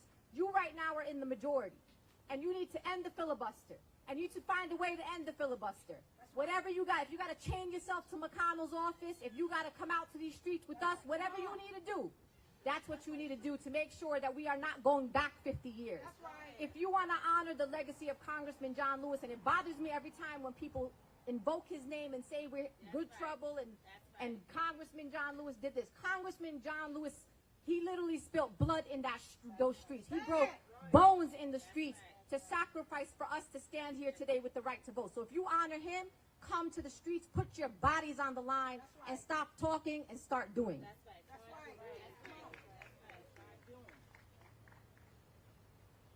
Thank you all. If that was not a powerful trilogy that came through that stage, then something happened to your ears and you just weren't listening properly. Now we're going to bring out, for next to the last speakers, okay? Can I get Christina Chin and Charlie Carter and Joy Cheney, Damon Hewitt, and Talik McMillan to come outside, please? And who's the brave soul that wants to go first? I'll go first. Oh, all right then, sister. How are you? Thank you so much to all of you all for being out here, and particularly thank you to the organizers for being out here, standing in this heat. My name is Joy Cheney, and I'm the Executive Director of the Washington Bureau for the National Urban League. On behalf of our President and CEO, Mark Morial, our 91 affiliates in 300 communities across this nation, I want to say we can't think of a better place to be here as we go into the anniversary weekend of John Lewis's death than right here fighting for voting rights. As Congressman Lewis said, your vote is precious, almost sacred. It is the most powerful, non-violent tool we have to create a more perfect union, and no one knows that better than the people who are seeking to undermine our right to vote.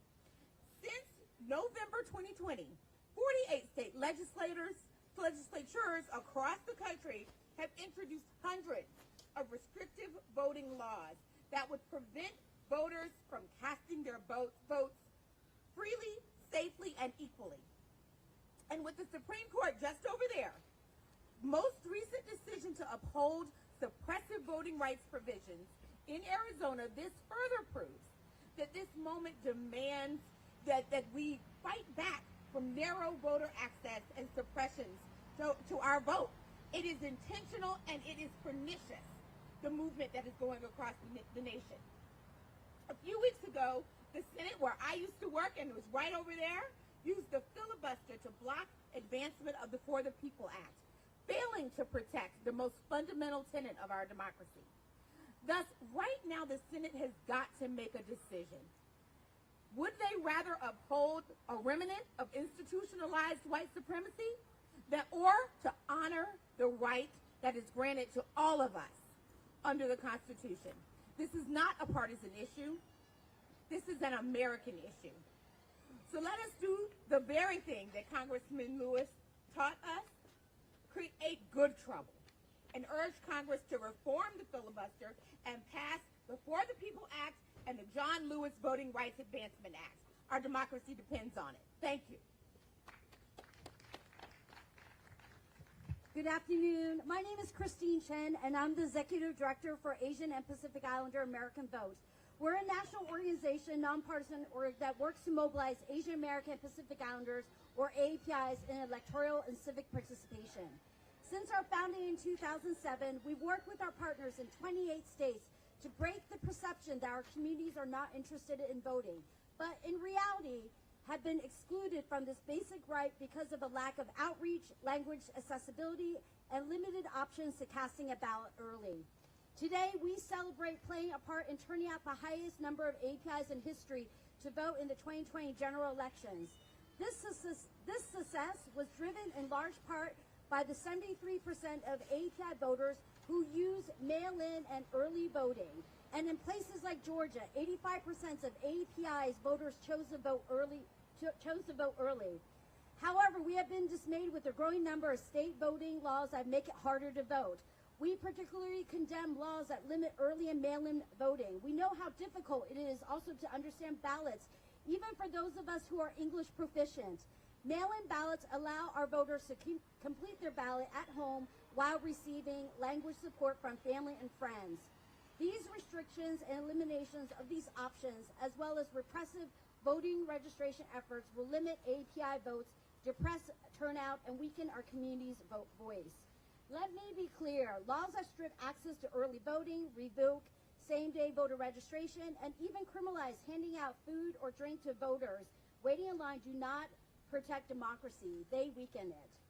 Voter ID initiatives put immigrant communities under greater scrutiny based on stereotypical ideas of Asians as foreigners versus Americans who have the right to vote. All this comes as we increase our turnout by historic proportions. Across the country, Asian Americans and Pacific Islanders are testifying, protesting, and organizing to protect our right and freedom to vote. For example, our local partners in Texas are on the front lines as well of combating blatant voter suppression, waiting for over 17 hours to testify against dangerous anti-voter measures. And we stand in solidarity with all of you today. But to succeed, we need Congress to pass For the People Act and the John Lewis Voting Rights Act to ensure APIs, Blacks, Latinos, Native Americans, young and old, all Americans have their freedom to vote protected before it's too late. Thank you. Good afternoon. Thank you for coming out today and during this 90-degree weather. I'm really proud to be here today with so many powerful Black women and our allies, taking action to save our democracy. My name is Charlie Carter. I'm the Executive Director of the Democracy Initiative. We are a unique intersectional coalition of 75 organizations and 45 million members. The DI brings together advocates from civil rights, labor, environment, and faith communities to fight for a more inclusive democracy and to end the Jim Crow filibuster rule. Black women have always showed up for democracy. When our last president nearly set the country on fire, we showed up on election day with buckets and put out that fire. We are the most dependable and most loyal voting bloc. We are here today to let Leader Schumer and our senators know that it's time our loyalty be returned. It's time to end the filibuster, pass the For the People Act, the John Lewis Voting Rights Advancement Act. It's time to give the people of D.C. a right to vote in Congress. Our democracy, our House, is on fire. But for the last several months, we have watched our leaders debate, negotiate, and try to placate the very arsonist who set it ablaze. When your house is on fire, you don't hold off fighting the fire to debate the tactics the firefighters will use to put it out. When your house is on fire, you don't stop to ask whether there will be enough water to put out some future fire. When your house is burning, you don't hold off fighting the fire until you can get some of the arsonists to agree to help put it out. You just put out the fire. 2 weeks ago, Minority Leader Mitch McConnell made it clear he would block any attempts to put out the fire.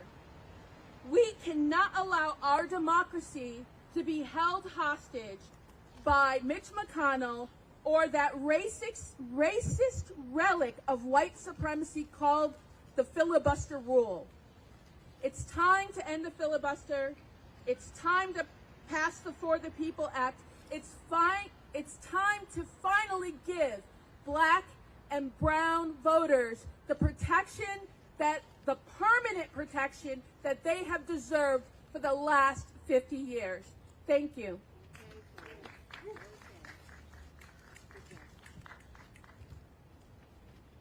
Good afternoon. My name is Tylee McMillan, and I serve as the National Director of Youth and College for the National Action Network. I want to thank the conveners for having us here, and Melanie for having us here today. I say to you all today that democracy is under attack. I say democracy is under attack. In light of what we are seeing across the country, and just right here across the street, the Supreme Court, we saw a decision which further gutted the Voting Rights Act. At this moment, we need to escalate where we are. We cannot afford to stand still with where we are. In this moment, we need to escalate because we cannot afford to have legislation to answer what is clearly not only a legislative but judicial leaning of not only voter suppression but voter suspension. You heard me right. I said voter suppression, and we see a serious attack of voter suspension.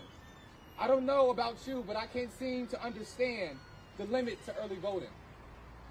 I can't seem to not understand more than one ID needing to be used. I can't seem to understand the removal of drop boxes and partisan control. Family, I am clear.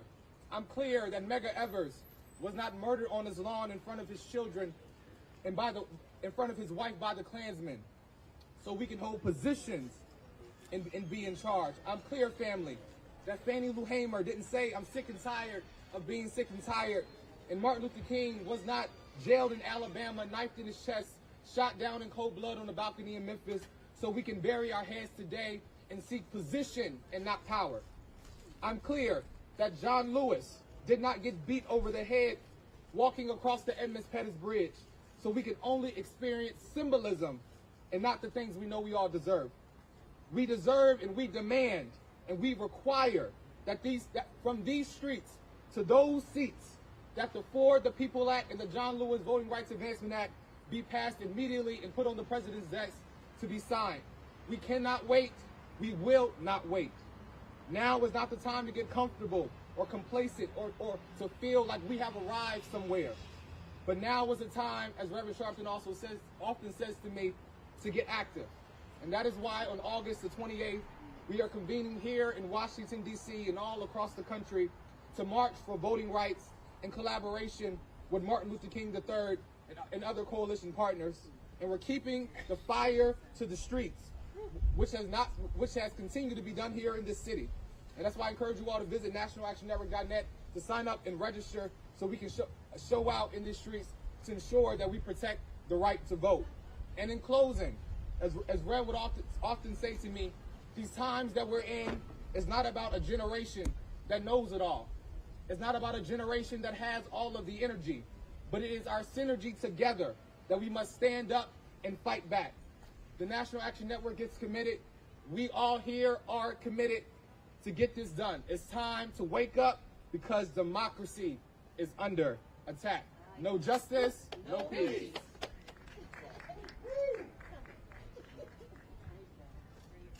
Good afternoon. Damon Hewitt, President and Executive Director of the Lawyers Committee for Civil Rights Under Law. Our organization was founded not far from here at the White House in 1963, when President John F. Kennedy called the nation's leading top lawyers, an integrated group at the time, an integrated group of top lawyers to come and be what he called the private attorneys general, to work alongside his brother, the Attorney General Bobby Kennedy. He did it because he knew that we needed people of conscience who had means, who had access, who had legal training to work in service of racial justice, to put your money where your mouth is, to have the walk follow the talk. We've been doing that for almost 60 years. But I'm here to tell you, we filed in the last several years more voting rights lawsuits by far than the U.S. Department of Justice. Through the Election Protection Coalition of nearly 300 organizations nationwide, we have reached millions of voters over the course of the program, and 250,000 voters just last year alone. We mobilized for 45,000 attorney volunteer slots. We filed last year, we participated in over 50 voting rights lawsuits in 1 year, all over the country. But I'm telling you, it's still not enough. The lawyers, the organizers, we can't all do it alone. As the prior speaker said, it is time to wake up, because there's a lot of people pretending here in D.C. and in state houses and all across the country and on certain broadcast networks. People pretending that, well, there's no discrimination. People pretending that, well, it's just a little bit of discrimination, as the Supreme Court said recently in its decision out of Arizona. It's not enough discrimination to really matter. People pretending that, oh, well, it hurts people, but we can campaign and organize our way out of it. No, you cannot. You cannot. We need the lawyers and the litigation. We need the advocacy. But guess what? You have courts, you have community, you also need Congress. Congress has to do its job. Congress must do its job. We're talking here about putting together the pieces of a puzzle. There's not one thing that is going to save us and solve our democracy problem. But what we do know is that if pieces of the puzzle are missing, we will continue to have a problem day in, day out, year in, year out. And it may not be visible to the naked eye, but you know who it's going to matter to? It's going to matter to you when your vote's not counted. It's going to matter to your grandmother when her polling site changes. It's going to matter to your cousin who says, I don't know what to do because they told me I can't vote anymore. I can't vote at all. It's going to matter to the man who stood in line for hours to vote, only to be told later, well, you weren't allowed, so now we're going to prosecute you. This is why we need urgent legislation. This is why we need it now. Because we don't have a level playing field nationwide. We don't have a level playing field in states or even within certain communities. What we have is a takeover of democracy, eroding it at its core. And unless Congress acts, that will continue to happen. I don't want black people, brown people, any people to be exhibit A for discrimination to prove the point after the fact. We know what's been happening. We know what will happen. It's time for Congress to act now. That is our stand. Stand with us. Thank you.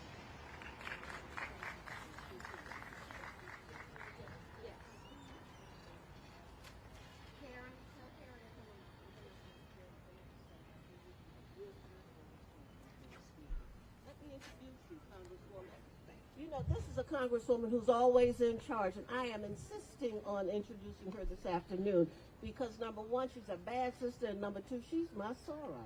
And on top of all of that, she's absolutely brilliant. Let me bring to you Congresswoman Joyce Speedy, who is a warrior, has been a warrior, and continues to be the warrior that leads the fight for justice. First of all, let me just say thank you to my sister, Crayola, for that, because it takes a warrior, someone who has been in the fight, someone who has fought for our families, for our voting rights, for labor, for the movement. But today I come to say thank you. Thank you for allowing me to join this platform with you. When we talk about black women leaders and allies, voting rights call to action, you see, we're here today because we will continue to come and to stand up to protect our voting rights. We will do this until we pass the John R. Lewis Voting Rights Act. I am the chair of the Congressional Black Caucus, 57 members strong. I know what we have to lose. We have everything to lose, and we need you. We come today with a clarion call and a clarion message. And that message is join us in the fight to make sure that we pass the John R. Lewis voting rights. You have heard speaker after speaker after speaker come and share with you the stories from Martin Luther King Jr. and John Lewis and Fannie Lou Hamer and so many more. We've heard about people dying. We've heard about people being hosed and the dogs that have come. But let me just tell you, here we are today We might as well still have the dogs and the hoses because we don't have the Voting Rights Act. And that's why we need to march in these streets. We need to march as those who were followers of Martin Luther King and John Lewis. We need to march with those who are with the labor movement. We need to march with the brothers and sisters in the LGBTQ community. We need to march with the Black Lives Matter. We need to march with the Panhellenic and the Delta Sigma Theta Sorority Incorporated. We need to come together. Why? We just witnessed what the justices did in that Arizona opinion with Section 2. We know about pre-clearance. I don't have to walk you through it. We know those in those southern states lived through it in 1965 and before. And let me just tell you something. We're living it again in 2021. We know that if we don't stand up for justice, justice won't be received. Here we are, 56 years after the passage of the Voting Rights Act of 1965, still under attack. Still state legislatures are working overtime. Do I need to remind you about Texas? Do I need to remind you of the brothers and sisters who left there to come here and to go other places? Well, let me just say this. Thank you. Thank you to those black leaders for standing up. So if you want to model something, if you want to ask what black folks are doing for the voting rights, then look at what those individuals did in the State House. Look at what we're doing today in the Congressional Black Caucus, joining strong with this movement with black women leaders. Let me just say, we are demanding justice. And it's going to go beyond the hollow grounds we stand on here today. We're going to march across the street. We're going to take over those grounds at the Senate to send them a message. And that message is, we want the John R. Lewis voting rights brought to the Congress. We want it passed in the Senate. We want to march it up to the White House where our president can sign it. If we're going to build back better, what a better way to start than with the John Lewis Voting Rights Act. So lastly, strong women, black women, anchored by you all, and brothers. I say thank you. Thank you for standing with me. Thank you for standing with the Congressional Black Caucus. We've got leaders here. So when you talk to America in your neighborhoods and in your communities, you tell them that the young sisters in the streets stood with us. You tell them the young brother who spoke right before me was out here speaking. So you see, it's not generation. You see, it's every generation. His children and grandchildren and those yet unborn are affected. I brought two bad sisters with me today. I said, I hope today I can get arrested. I got a young attorney out here that's the director of member services for the Congressional Black Caucus. I got a young sister that's a fighter for justice that works in my office as my scheduler, and she's always saying to me every morning, continue to fight, Congresswoman. You're fighting for me. So that's what today is about. It's fighting for everyone. It's fighting for justice. It's fighting for you. So let me just say, women of the movement, women of civil rights, our voice, our vote, our power. Do we know the history of the A. Philip Randolph Institution? Do we know the history of how they marched and how the labor movement? Do we know what our religious leaders did, Dr. Barbara Skinner? Do we know what the message is, Melanie Campbell? Do you know what it means when we stand up for justice? It means we're standing up for you. I'm Congresswoman Joyce Beatty, chair of the Congressional Black Caucus, and I approve this message. Let's go march. Let's go for justice. Let's go let the people know our vote counts. Our vote matters, because the time is now to go get into some good trouble. Good trouble. Yes. Thank you, Congresswoman. So we are ready we are ready for you to lead us on this next part of this journey called Good Trouble. Good trouble. So we're going to ask all of our leaders who are part of today's Black Women and Allies Voting Rights Call to Action to join us as we continue that call to action towards the U.S. Senate. So, Congresswoman, we can. All right. Yeah. And so we want to thank everyone who was able to come out with us. And so I want to thank my sister Cleola Brown with the 8th Philip Grand Office. And Dr. Barbara Williams Skinner. Dr. Skinner, if you could close in prayer as we continue to line up and get ready to do what we need to do. God of justice, righteousness, and truth. God, we call on you now in the name of the psalmist who said, when the laws of the nation fail, what will the righteous do? Well, the righteous are going to go fight. The righteous are going to go march. The righteous are going to appeal to a higher level than our Supreme Court. And when the courts of this nation fail, then we're appealing to you, oh God, the Chief Justice of the High Courts of Heaven, to rain on us, Lord, the power and the strength we need to get the Voting Rights Bill passed. Let people, the For the People Act and the John Lewis Voting Rights Advancement Act be with us now as we go. Strengthen us together, all generations, all races, all backgrounds, working together for this democracy. We pray this in your mighty, precious name. Amen, amen, amen.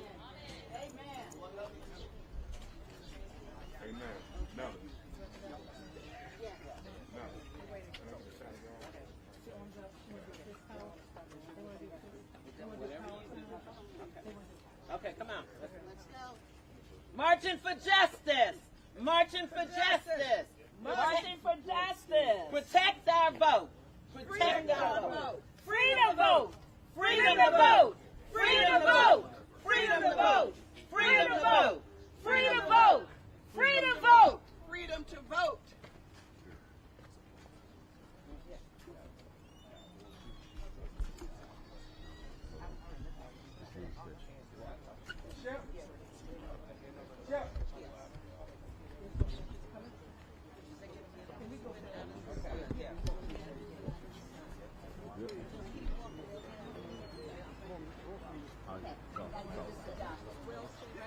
I'm going to be right with you guys.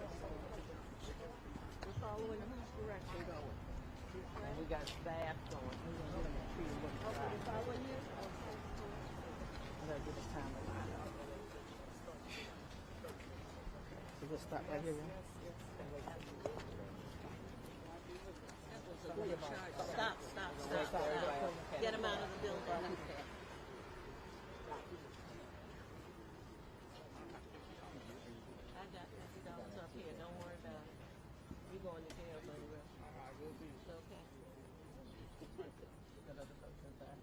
Yeah, oh, yeah.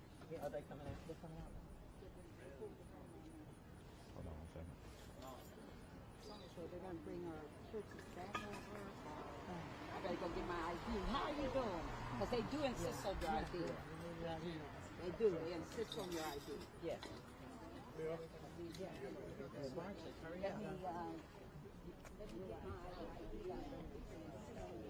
Okay, as long as Rico and Doc.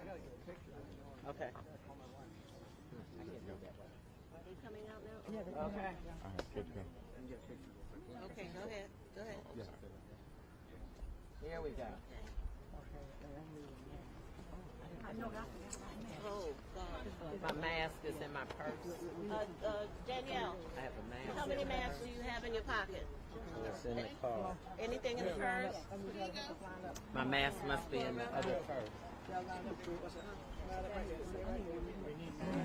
For the Senate? Yeah. I have one with you. Three. Ask Todd if he has a mask in his car. Okay. I have an extra. Is his car? Oh, never mind. I got one. Thank you. I got one. Yes. I think they have some masks. Yes. I have my sunglasses. Yeah. Okay. I'm sorry. Melanie? Over your other shoulder. Put it on when we, I guess, have to. Yeah. Underneath that tree, see it? Straight ahead. Straight ahead. Straight ahead. Down there by the street.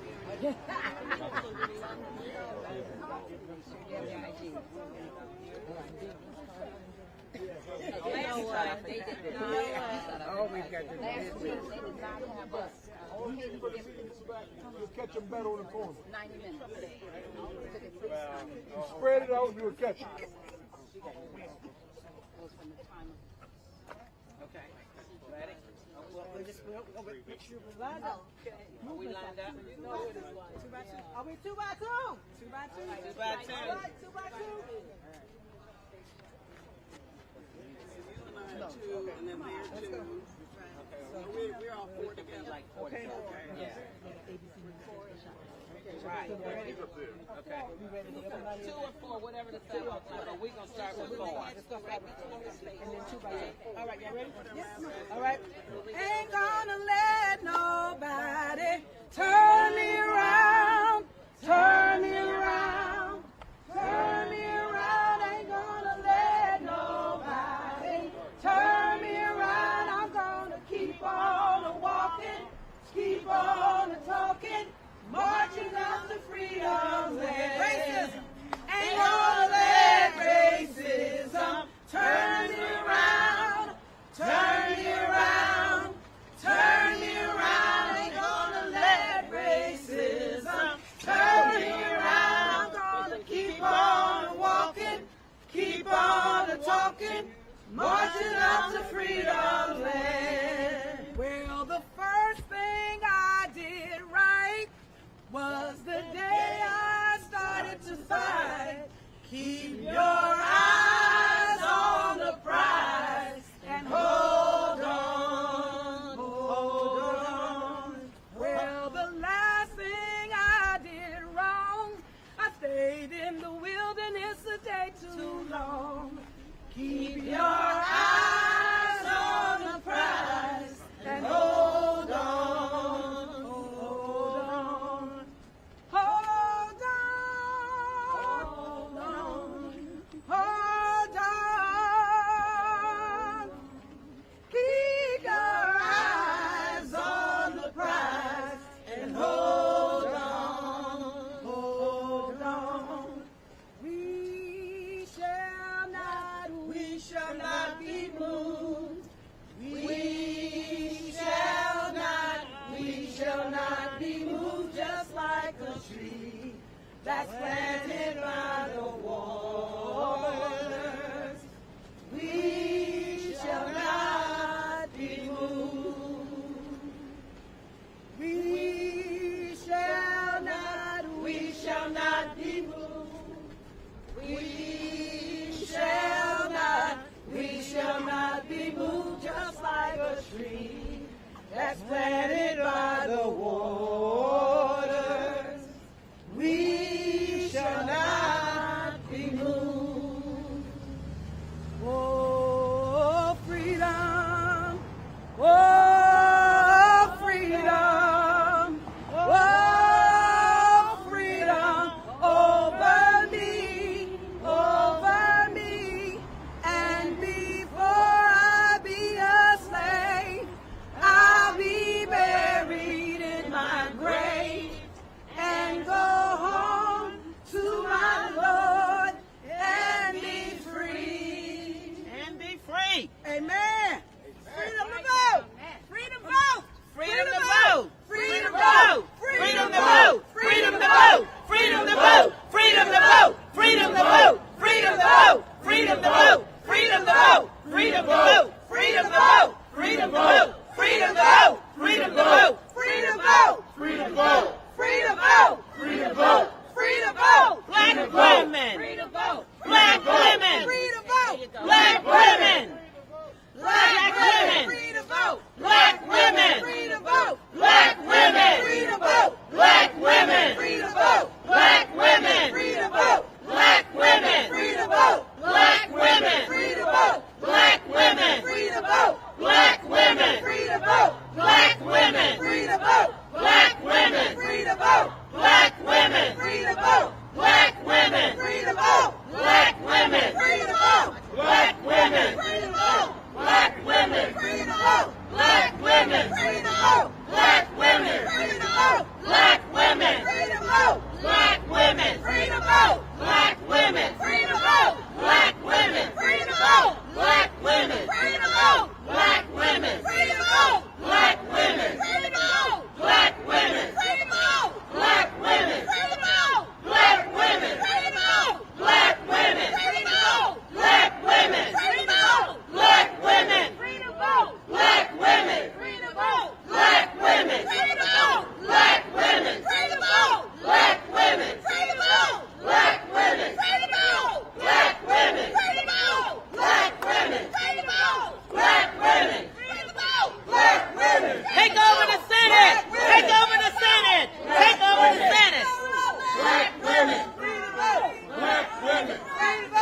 South and North. Yeah, control. I'm sorry. They got it. All right, we're good. Keep going in. Go. You're good. Go through the security checks, right? If you have a belt, on your butt, just take up with anything metal thing. If you got a belt, anything in your pocket. Anything metal electronic.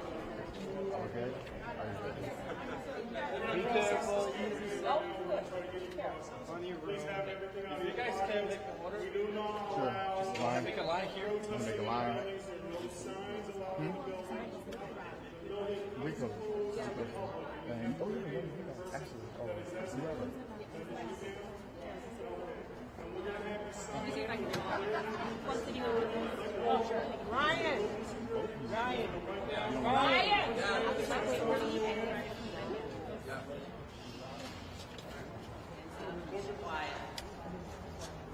We're going to process you in just like regular, clear you from any weapons or anything that you may have, and then you get into the van and remember this is safe. All right? Thank you very much. Today is a historical moment. We're going to the United States Senate. Yes. Raised, standing for justice, standing for voting rights. We will follow the rules, but we're here to make sure our message is clear. Our message, our power. Yes. That's right, Congresswoman.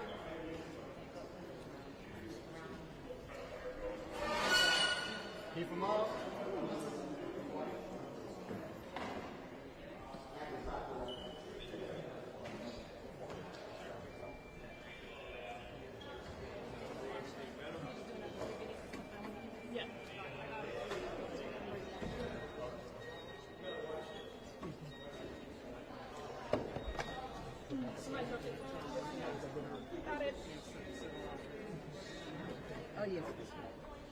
All media, anybody with a camera, you can't hang around right here recording. You'll have to go through security. If you don't do that, we're going to escort you out of the building.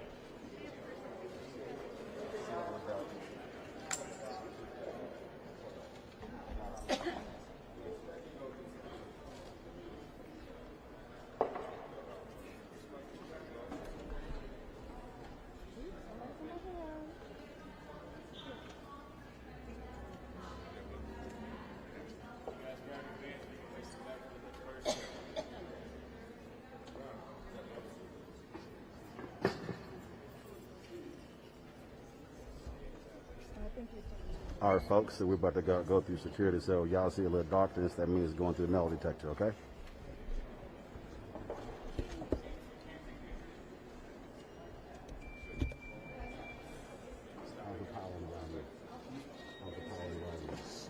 Hey, thanks, guys. This is my first time back since 60. Appreciate that. It'll be very much more calm.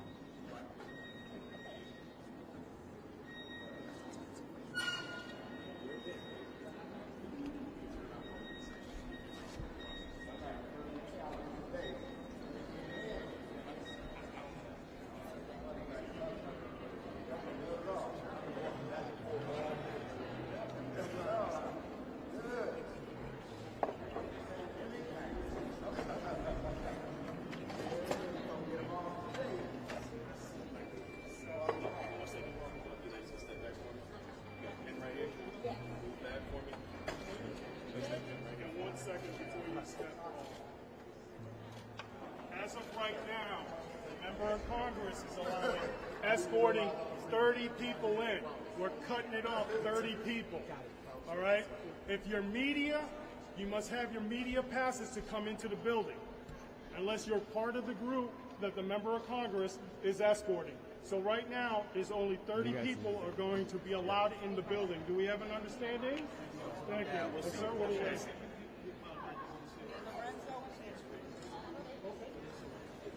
All right, as long as there's part of the 30 that's coming in. Can step over here.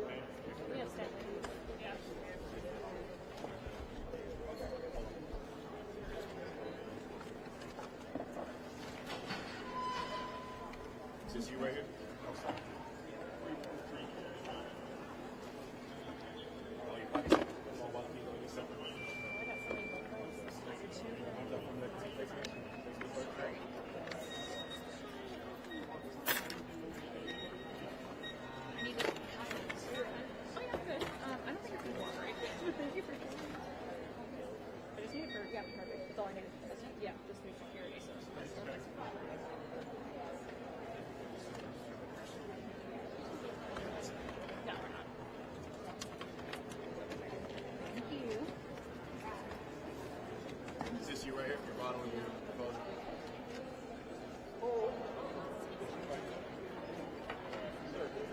it's real.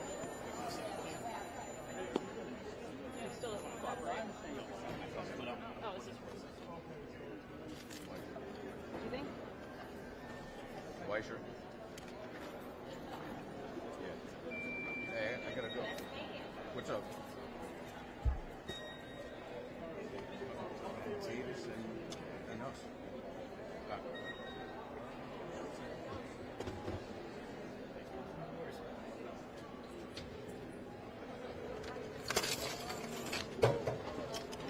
As I predicted, that we put it through? Get the tray. No, it's below the ground. It's my AirPods. Yeah, get the tray. Whose phone is this?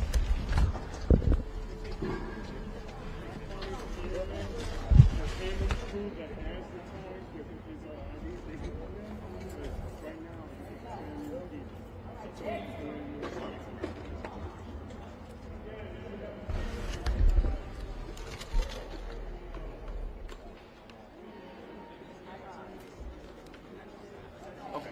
No, you. Okay. All right. Got it. Have you guys have your ideas? Okay. All right. No worries. Okay.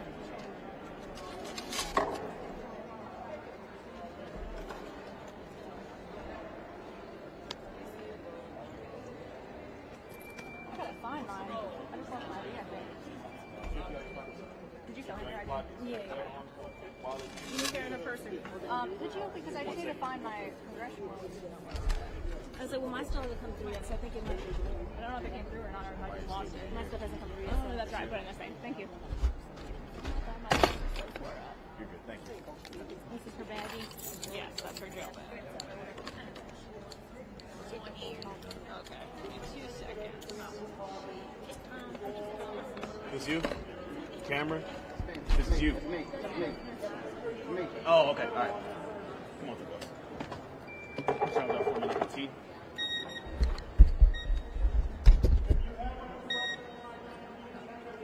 Turn around for me in a second.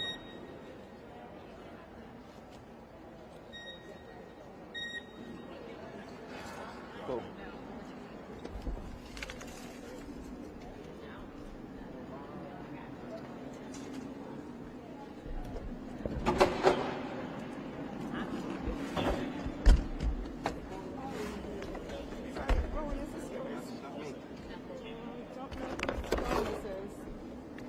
Is yours?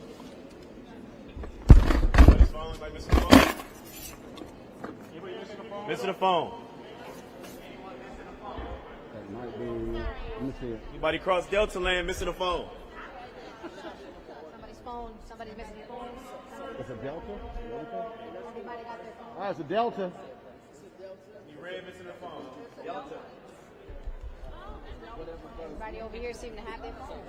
So let's do voting rights first, then races. That's her. Let's stick to races. John Lewis. Or black voters.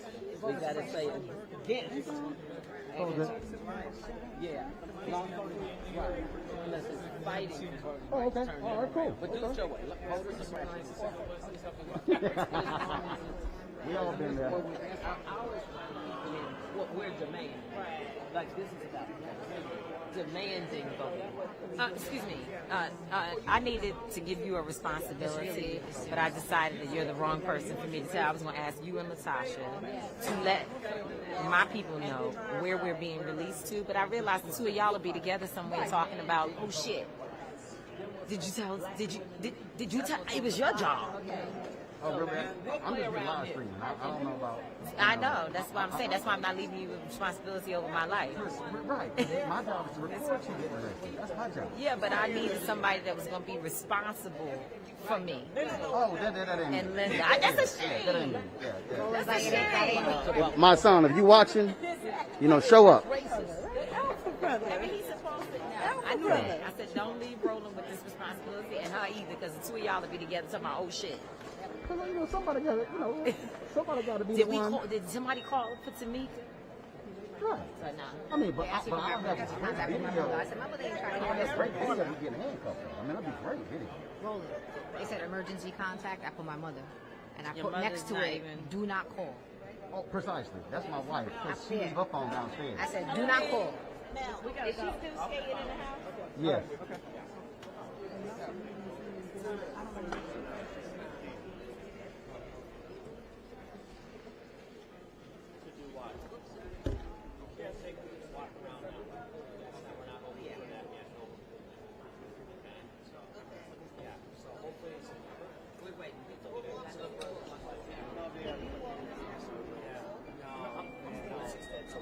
That's ABC and Roland. Oh, there's it's looking big. Is that our Roland? That's our Roland. What's happening? Helping us to fight for black women and voting rights. Voting rights. You know I was gonna be here.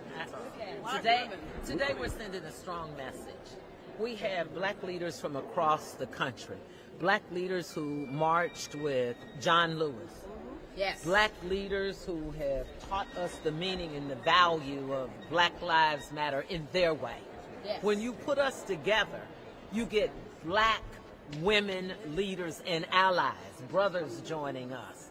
This is not about one generation, it's about all generations. Right. Yes. And today we are represented by all generations. Right. And that's why today is important. Look at where we stand. Yes. We stand in the United States Senate. Places that we couldn't work, we couldn't even clean at one time. But today, black women say we are not waiting. That's right. Black women says that we're demanding our right to vote. And it starts today. Yes. That's right. That's right. That's right. And where your colleagues are behind you, they want to get this shot, and it's the national news media, so they'll make sure to get the shot of the members. So if you guys step back, they can make their shot of the members of the walking down. That'd be great.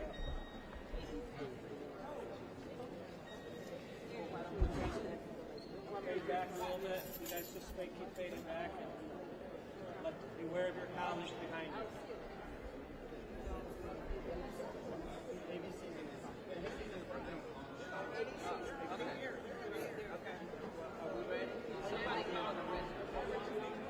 He's behind her spot.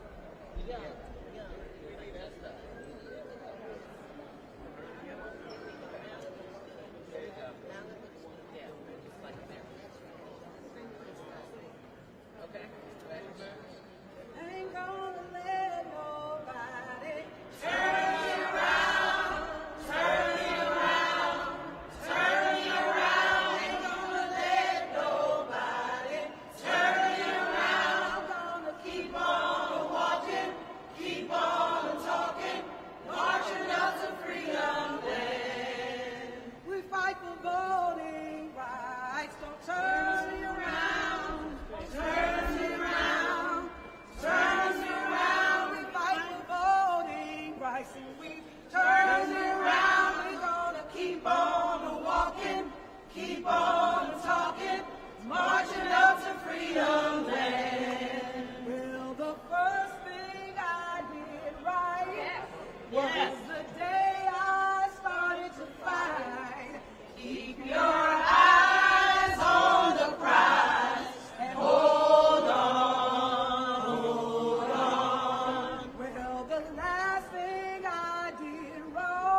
I stayed in the wilderness a day too long.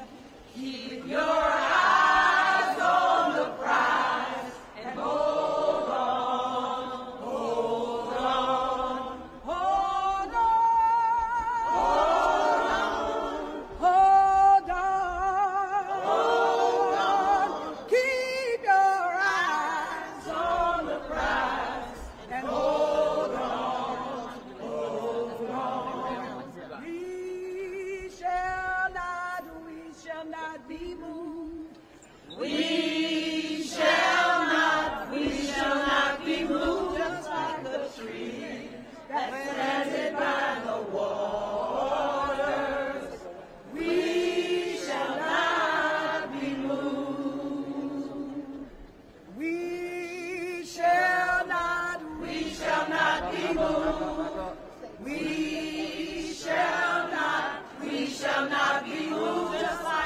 tree that's planted by the water. We shall not be moved. Woke up this morning with my mind set on freedom. Woke up this morning with my mind set on freedom. Woke up this morning with my mind set on freedom. Hallelujah, hallelujah, hallelujah. I woke up this morning with my mind stayed on justice. I woke up this morning with my mind stayed on justice. I woke up this morning with my mind stayed on justice. Hallelujah, hallelujah, hallelujah. It's the light of mine. I'm gonna let it shine. This little light of mine. I'm gonna let it shine. This little light of mine. I'm gonna let it shine. Let it shine. Let it shine. Let it shine.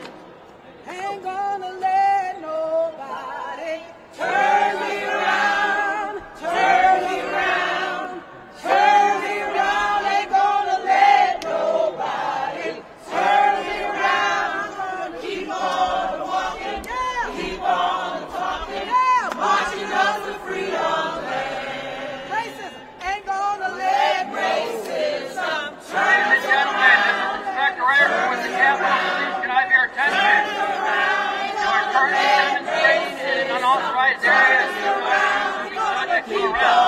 This is your first warning.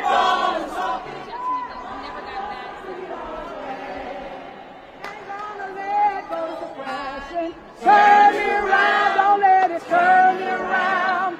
Turn me around, ain't gonna let no suppression. Turn me around, I'm gonna keep on walking, keep on talking, marching up the freedom land. Black women leaders. Be careful. Be careful.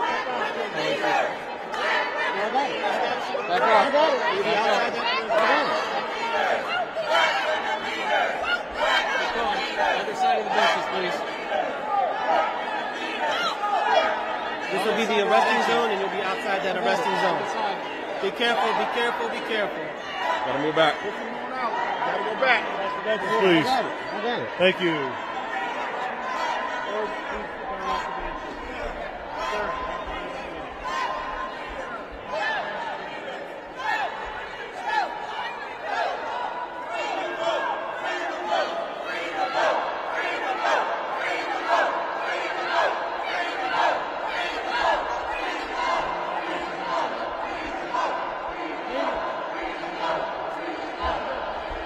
I just want to give y'all a sense of what the, how many Capitol Police officers they have here.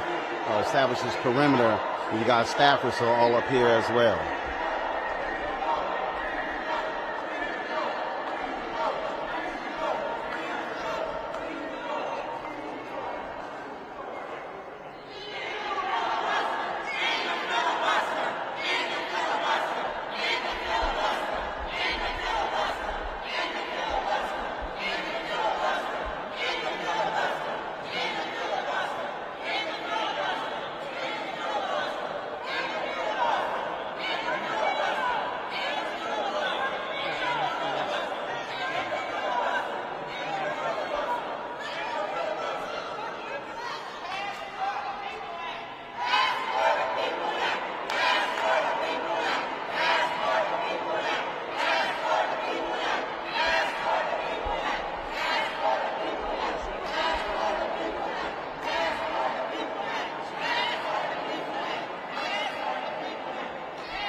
the people vote.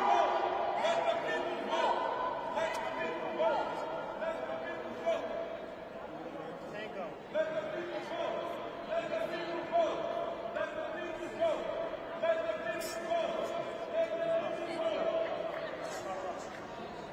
the people vote. Let the people vote.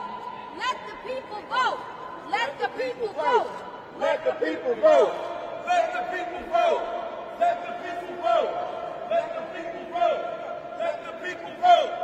Let the people vote.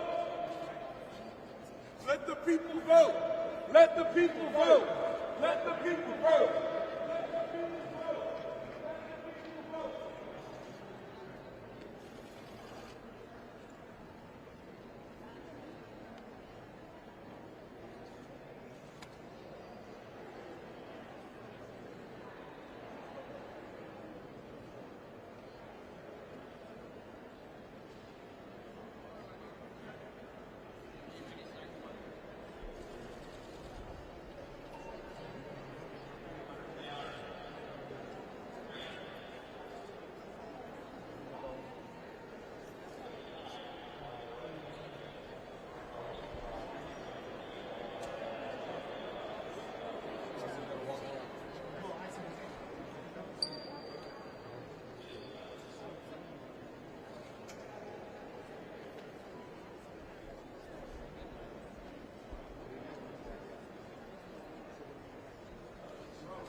Be careful moving through the corridors with your cameras, please. Thank you. Be careful when you're looking through the viewfinder. This ain't our first rodeo, dude.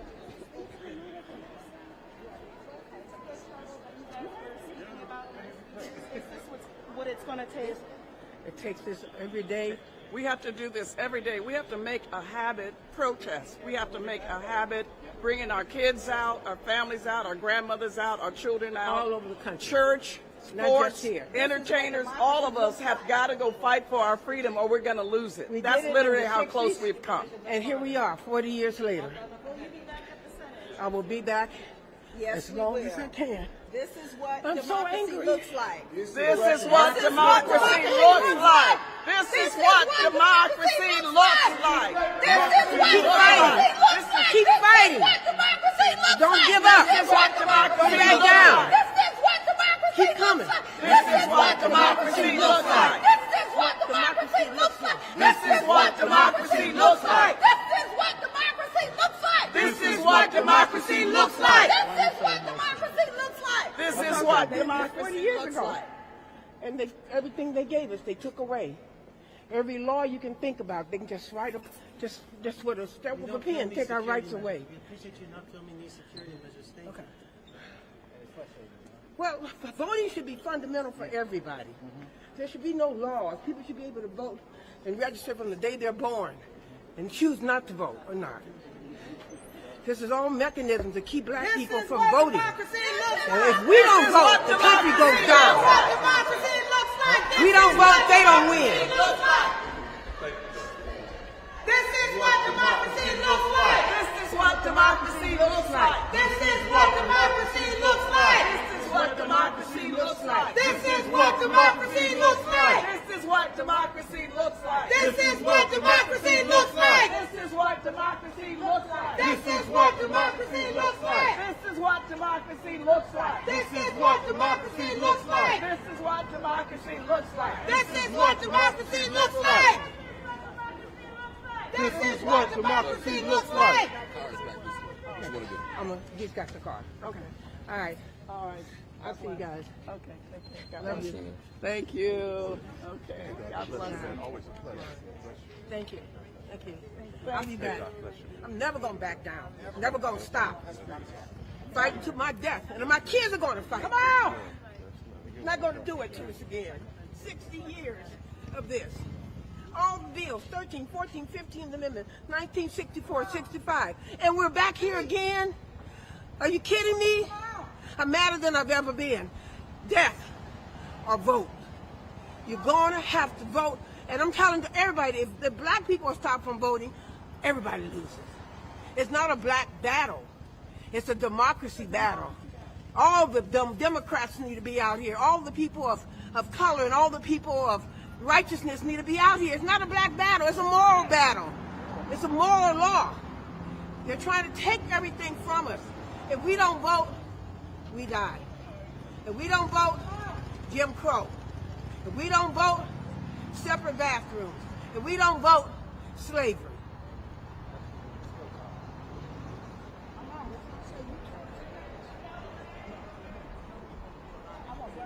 Natasha?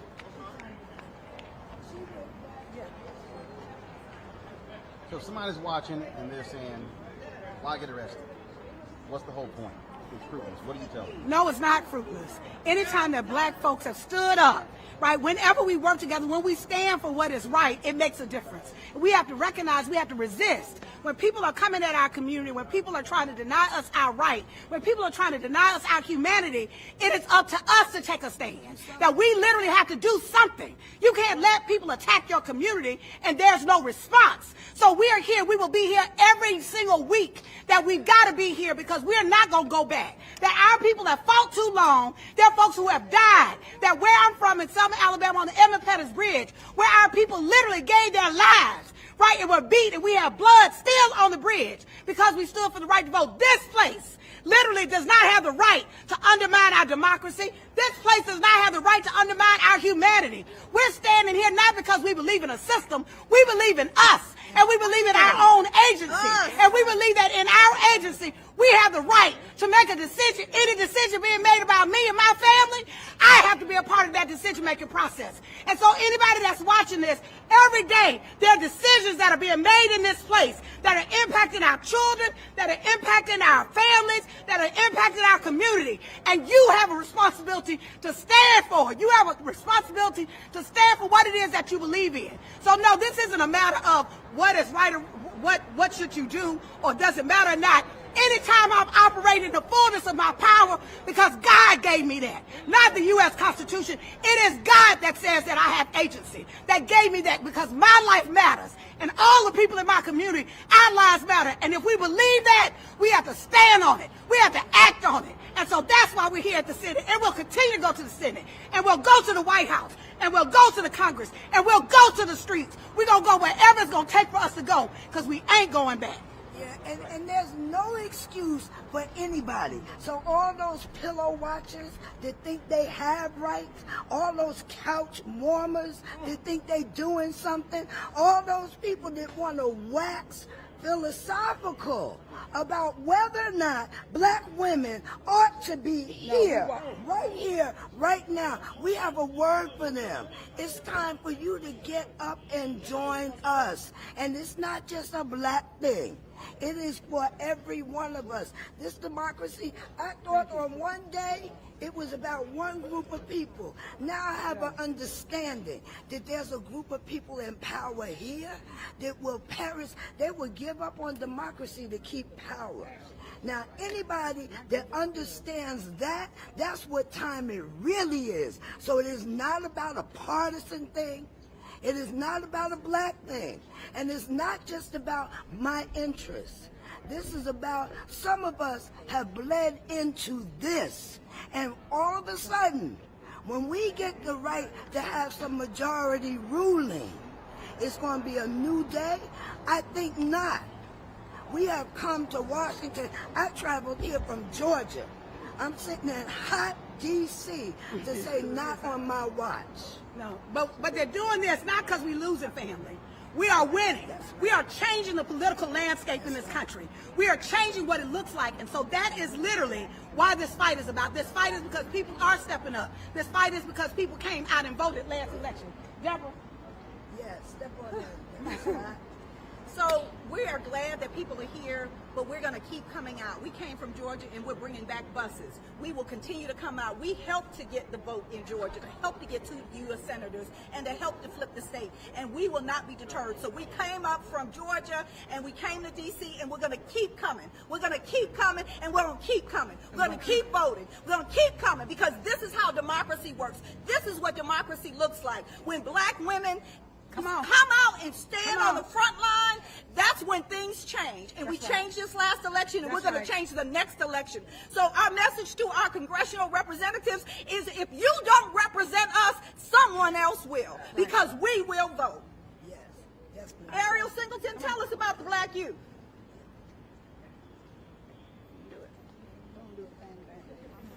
Black youth get out at numbers. We've proven that we come out in record numbers. There used to be a divide just amongst us and our ancestors and our people that were in front of us, saying that we sit down and we're too lazy. One thing that they did is they stood behind us this election season, showing us what we had to do, standing behind us, giving us the education, saying our vote matters, letting us know that we have to take it seriously, because during the pandemic we saw too much that they are falling. And so we had to realize that at some point we have to hold ourselves accountable too.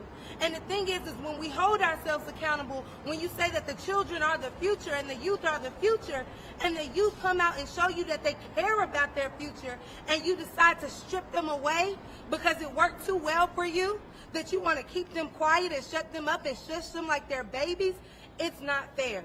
Today is not the day that we're going to accept this.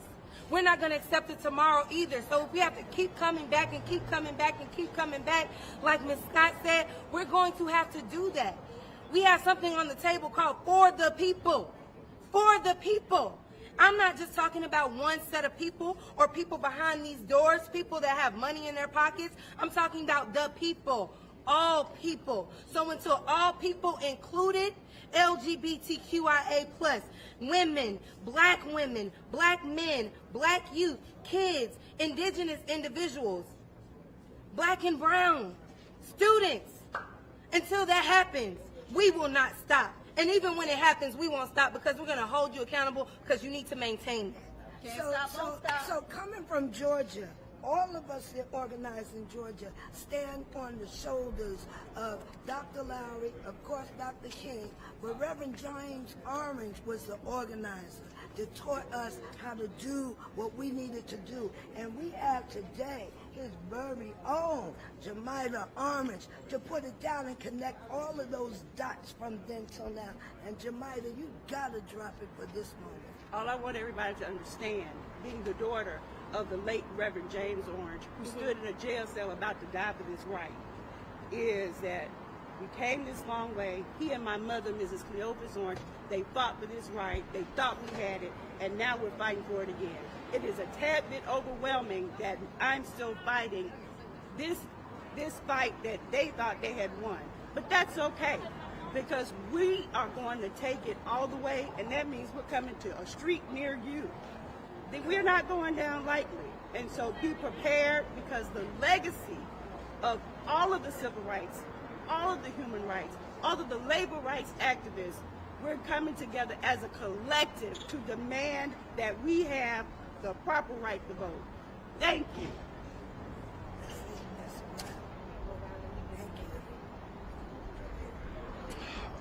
All right, folks, that is it for us.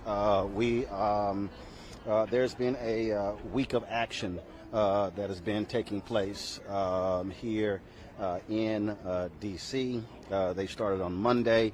Then, of course, they had action on Tuesday. We, of course, broadcast the town hall on Tuesday. If you can go to our YouTube channel, you'll actually see that. Yesterday, there were phone calls that were made to Capitol Hill, and so we made sure to be out here to live stream this as well. And so this is why we need y'all to support what we do here at Roland Martin Unfiltered. Look, we're the only black-owned outlet who was out here live streaming this entire event, all the speakers, and of course the protests inside. So please support us. Cash App, $RM Unfiltered. Venmo is RM Unfiltered. PayPal is R Martin Unfiltered. Zelle is Roland@RolandSMartin.com.